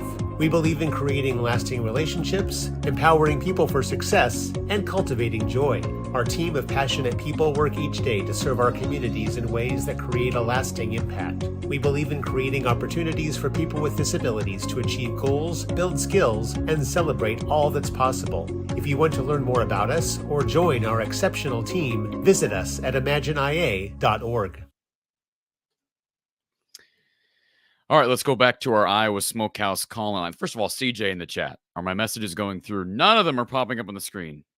Gotcha this time, CJ. I don't know why we missed you, but let's go back to our Iowa Smokehouse call-in line, and I know a proud supporter of Iowa Smokehouse, Mr. Tony.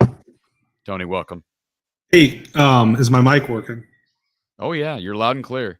You're going to probably need to move your camera down a little bit, though. Oh, you're fine. Yep, I can get that. Yeah. No. Once I throw this bottom ticker up there and we get some, oh, there goes the blurry. Now I got you. But you know what? Move it down. Well, no, I can't do that. You want me? Tell me what you need me to do. I got you, man. So the problem, there you go. See, the problem right now is you need to take that. Can you turn your weather station off? Just turn it off. Just kidding. I'm just kidding. Your weather station on the behind you. See, I can't see the Brian Ferentz. People need to know. Hold on. Nope, I see what you. I got you. There we go. There you go. There. I've got a tilted screen, so I can tilt it. Okay. Good on you. Appreciate you waiting on hold for so long, by the way. Oh yeah, you're fine. And then you see my daughter here. Am I able to be can I sponsor my call by like Exile and stuff? Sure, absolutely. Look at that. Swarm vodka and Swarm beer. And you got an Exile sign in the background. Yeah, I used to live in Des Moines, and that was my going away present.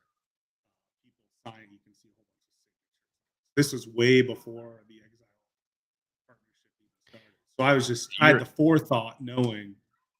You're cutting way in and out. Like you go. I'm sorry. Here, let's go. Quiet, there and then all go. of a sudden you're back. There we go. I'll just raise my voice and get closer. So is this better? That is better. Okay. I just got a few quick things. Number one, the TV announcers today said that Brian does not care about the stats. All he cares about is wins and losses. Because they brought up the whole. Who were the? I saw somebody said that it was Jason Benetti. Who was the other guy? Brock. Oh, yeah, Brock Horde or Horde. Yeah. Is that guy? Here, I'm in the way of your thing again.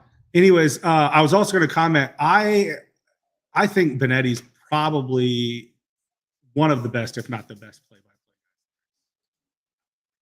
I know you were at the games. You didn't enjoy that. I enjoy Benetti in all sports.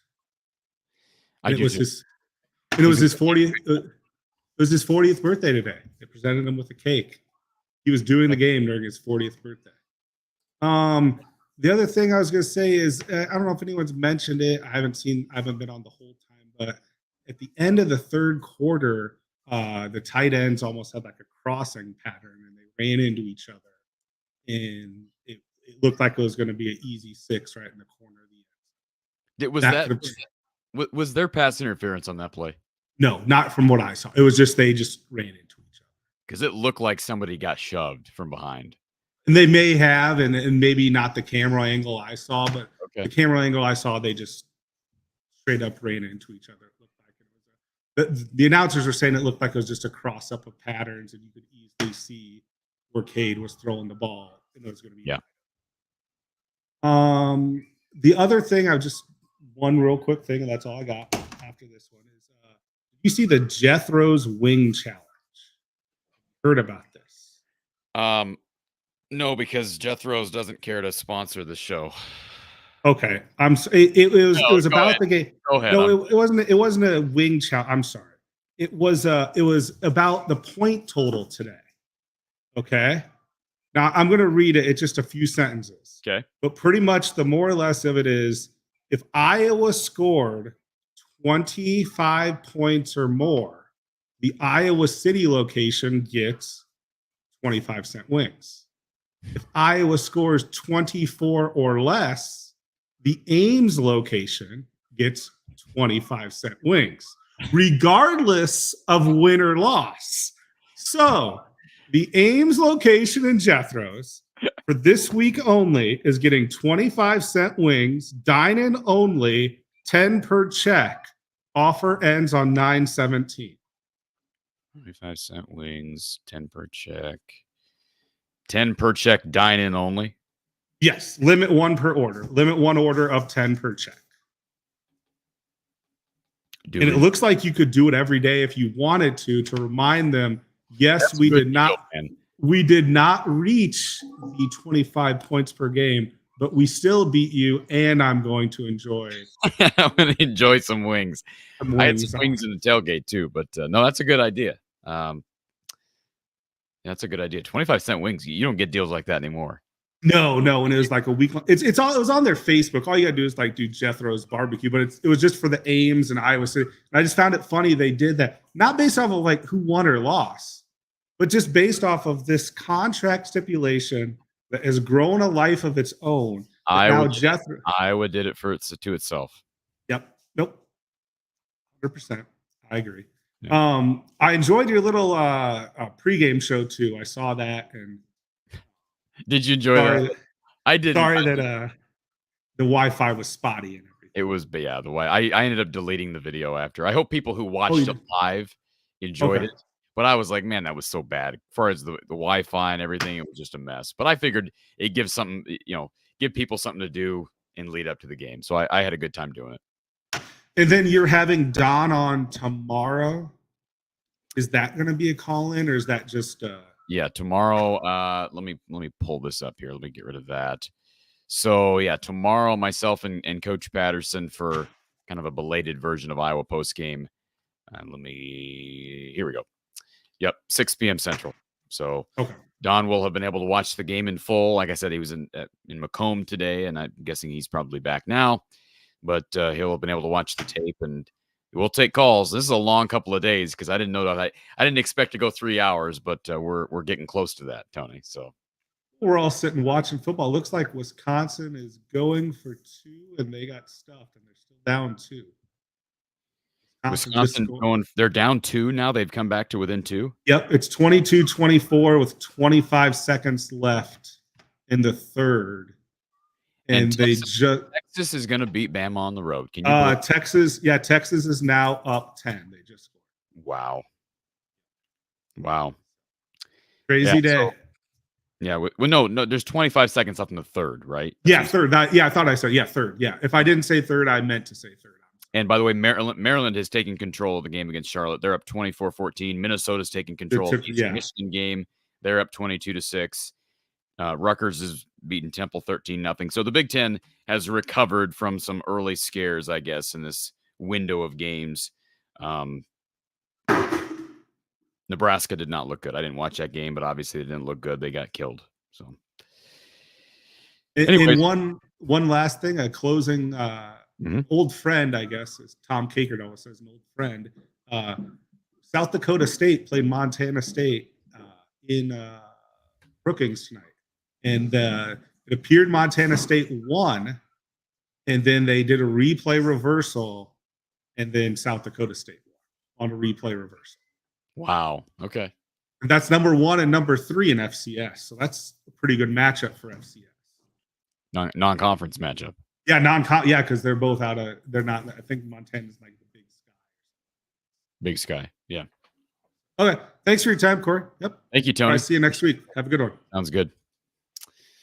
Appreciate Tony being here, and Tony's a great example. Supporting our sponsors like Iowa Smokehouse, who sponsors the call-in line throughout the season, and all of our other sponsors. I do want to make sure I put a plug in for Sebastian Castro. What a day he had again. And I say that the stats aren't going to blow you away, but the 4 tackles paired with the 30-yard interception return for a touchdown, those defensive scores oftentimes dictate win versus loss. And it was huge that Drew Stevens was perfect. He has been phenomenal. Torrey Taylor had some weird punts today, but for the most part, got the distance that he needed.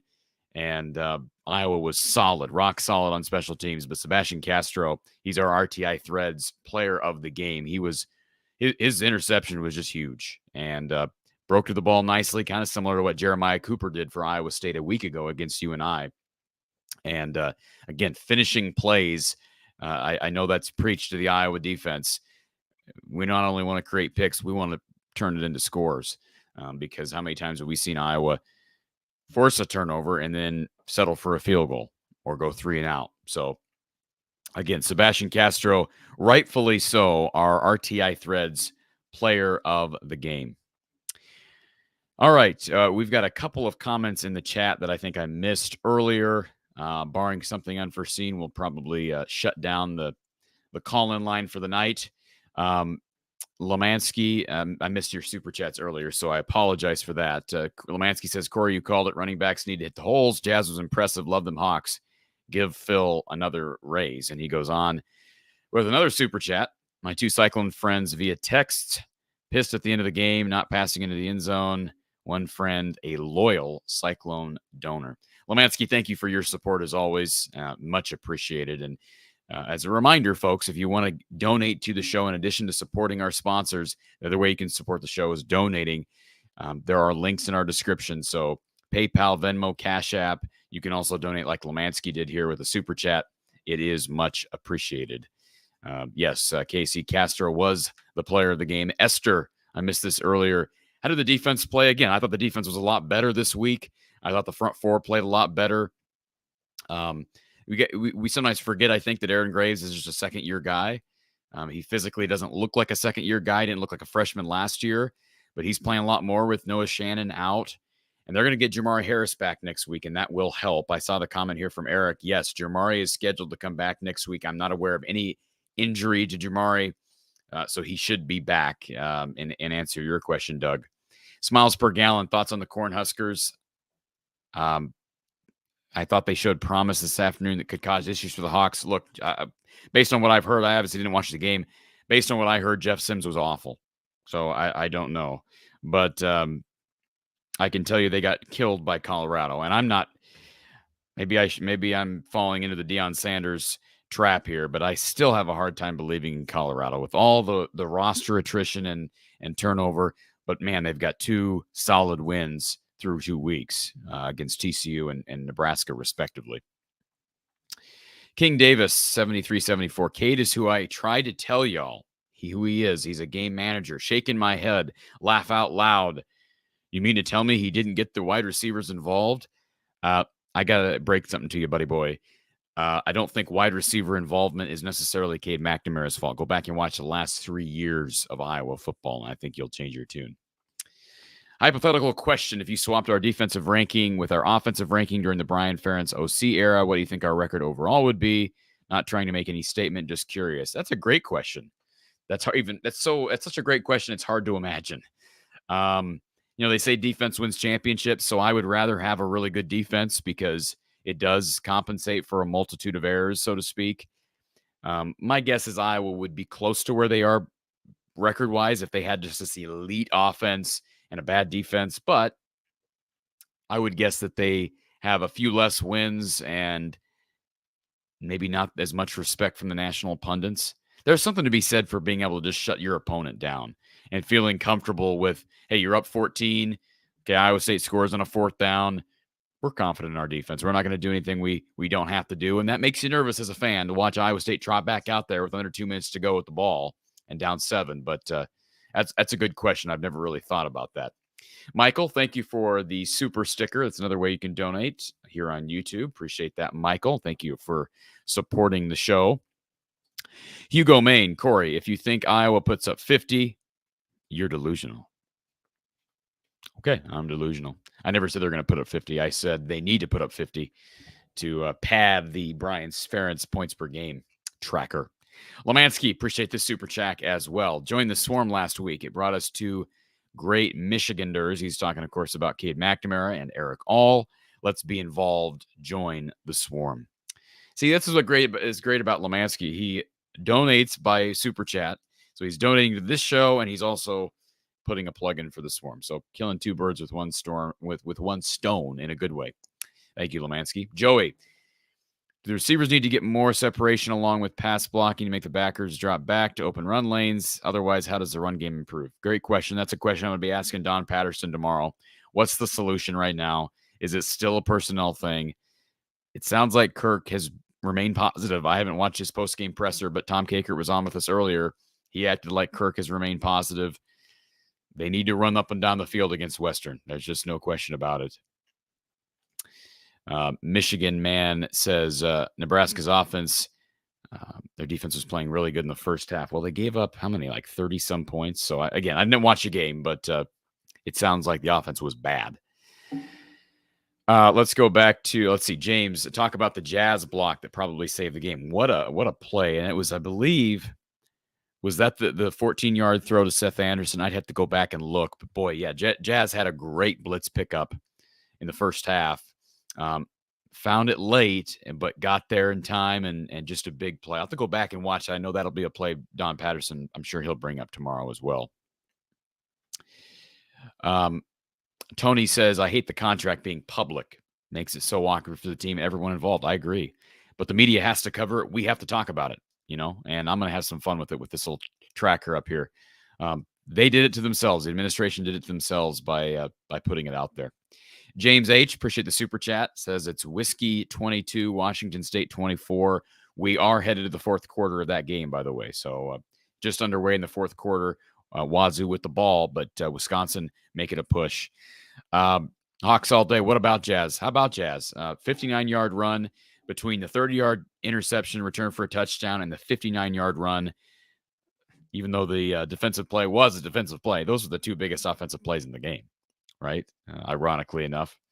And that's not really surprising given it's an Iowa offense. But, boy, defensive scores loom big. And even though Jazz wasn't able to get to the end zone, it got them in field goal range. I know they had a night. Cade McNamara threw a beautiful ball in the end zone to Luke Lachey, and it was good coverage. He couldn't reel it in, and Iowa ended up having to settle for a field goal. But, boy, good to see some big playability and a super explosive play from Iowa's backfield.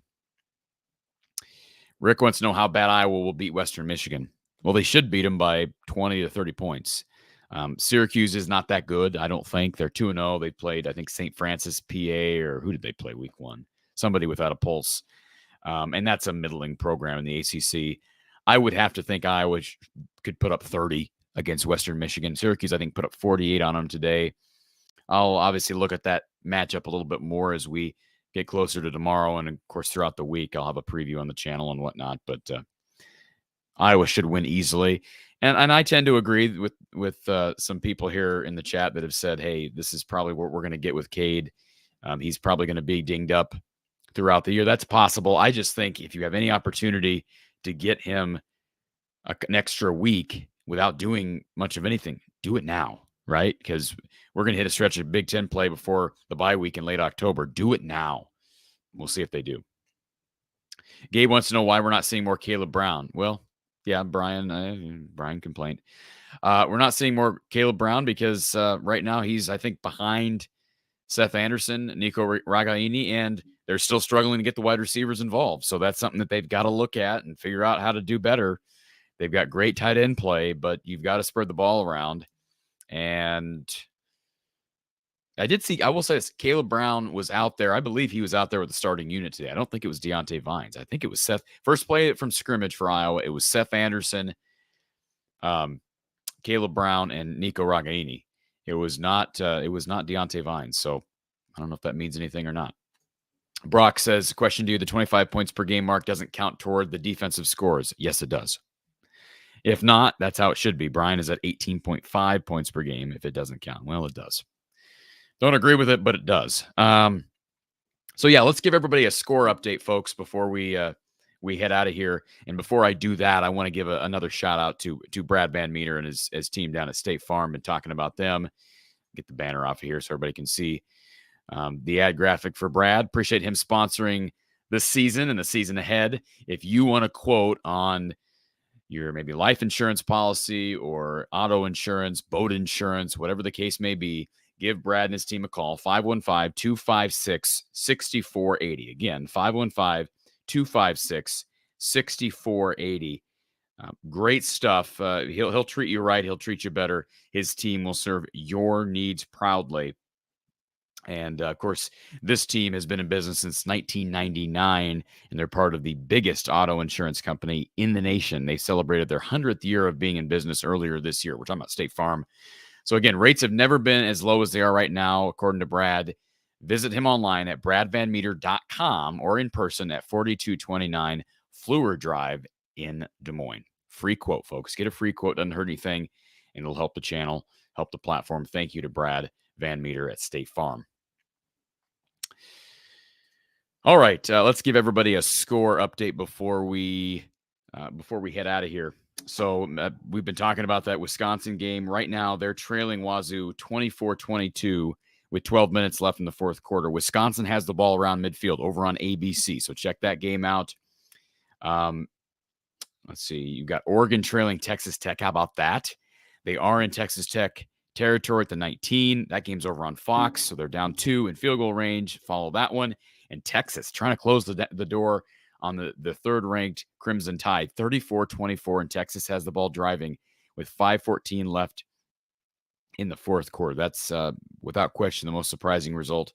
Minnesota leading Eastern Michigan 22-6 in the fourth. Maryland leading Charlotte over on NBC 31-14. Arizona, Mississippi State 21 all right now in the fourth. Rutgers leading Temple 19-7. And let's see if there's any other notables. Ohio State beat Youngstown earlier 35-7. Penn State over Delaware 63-7. Notre Dame with an impressive win. They've looked good so far. On the road at North Carolina State 45-24. Utah escaping a scare from the Baylor Bears 20-13. Colorado beating Nebraska 36-14. Kansas State beating Troy, and that was an impressive win. Troy's had a long winning streak going, 42-13. How about Purdue with a bounce back victory after their loss last week to Fresno? They win over Virginia Tech this week, 24-17. Boston College, how about this?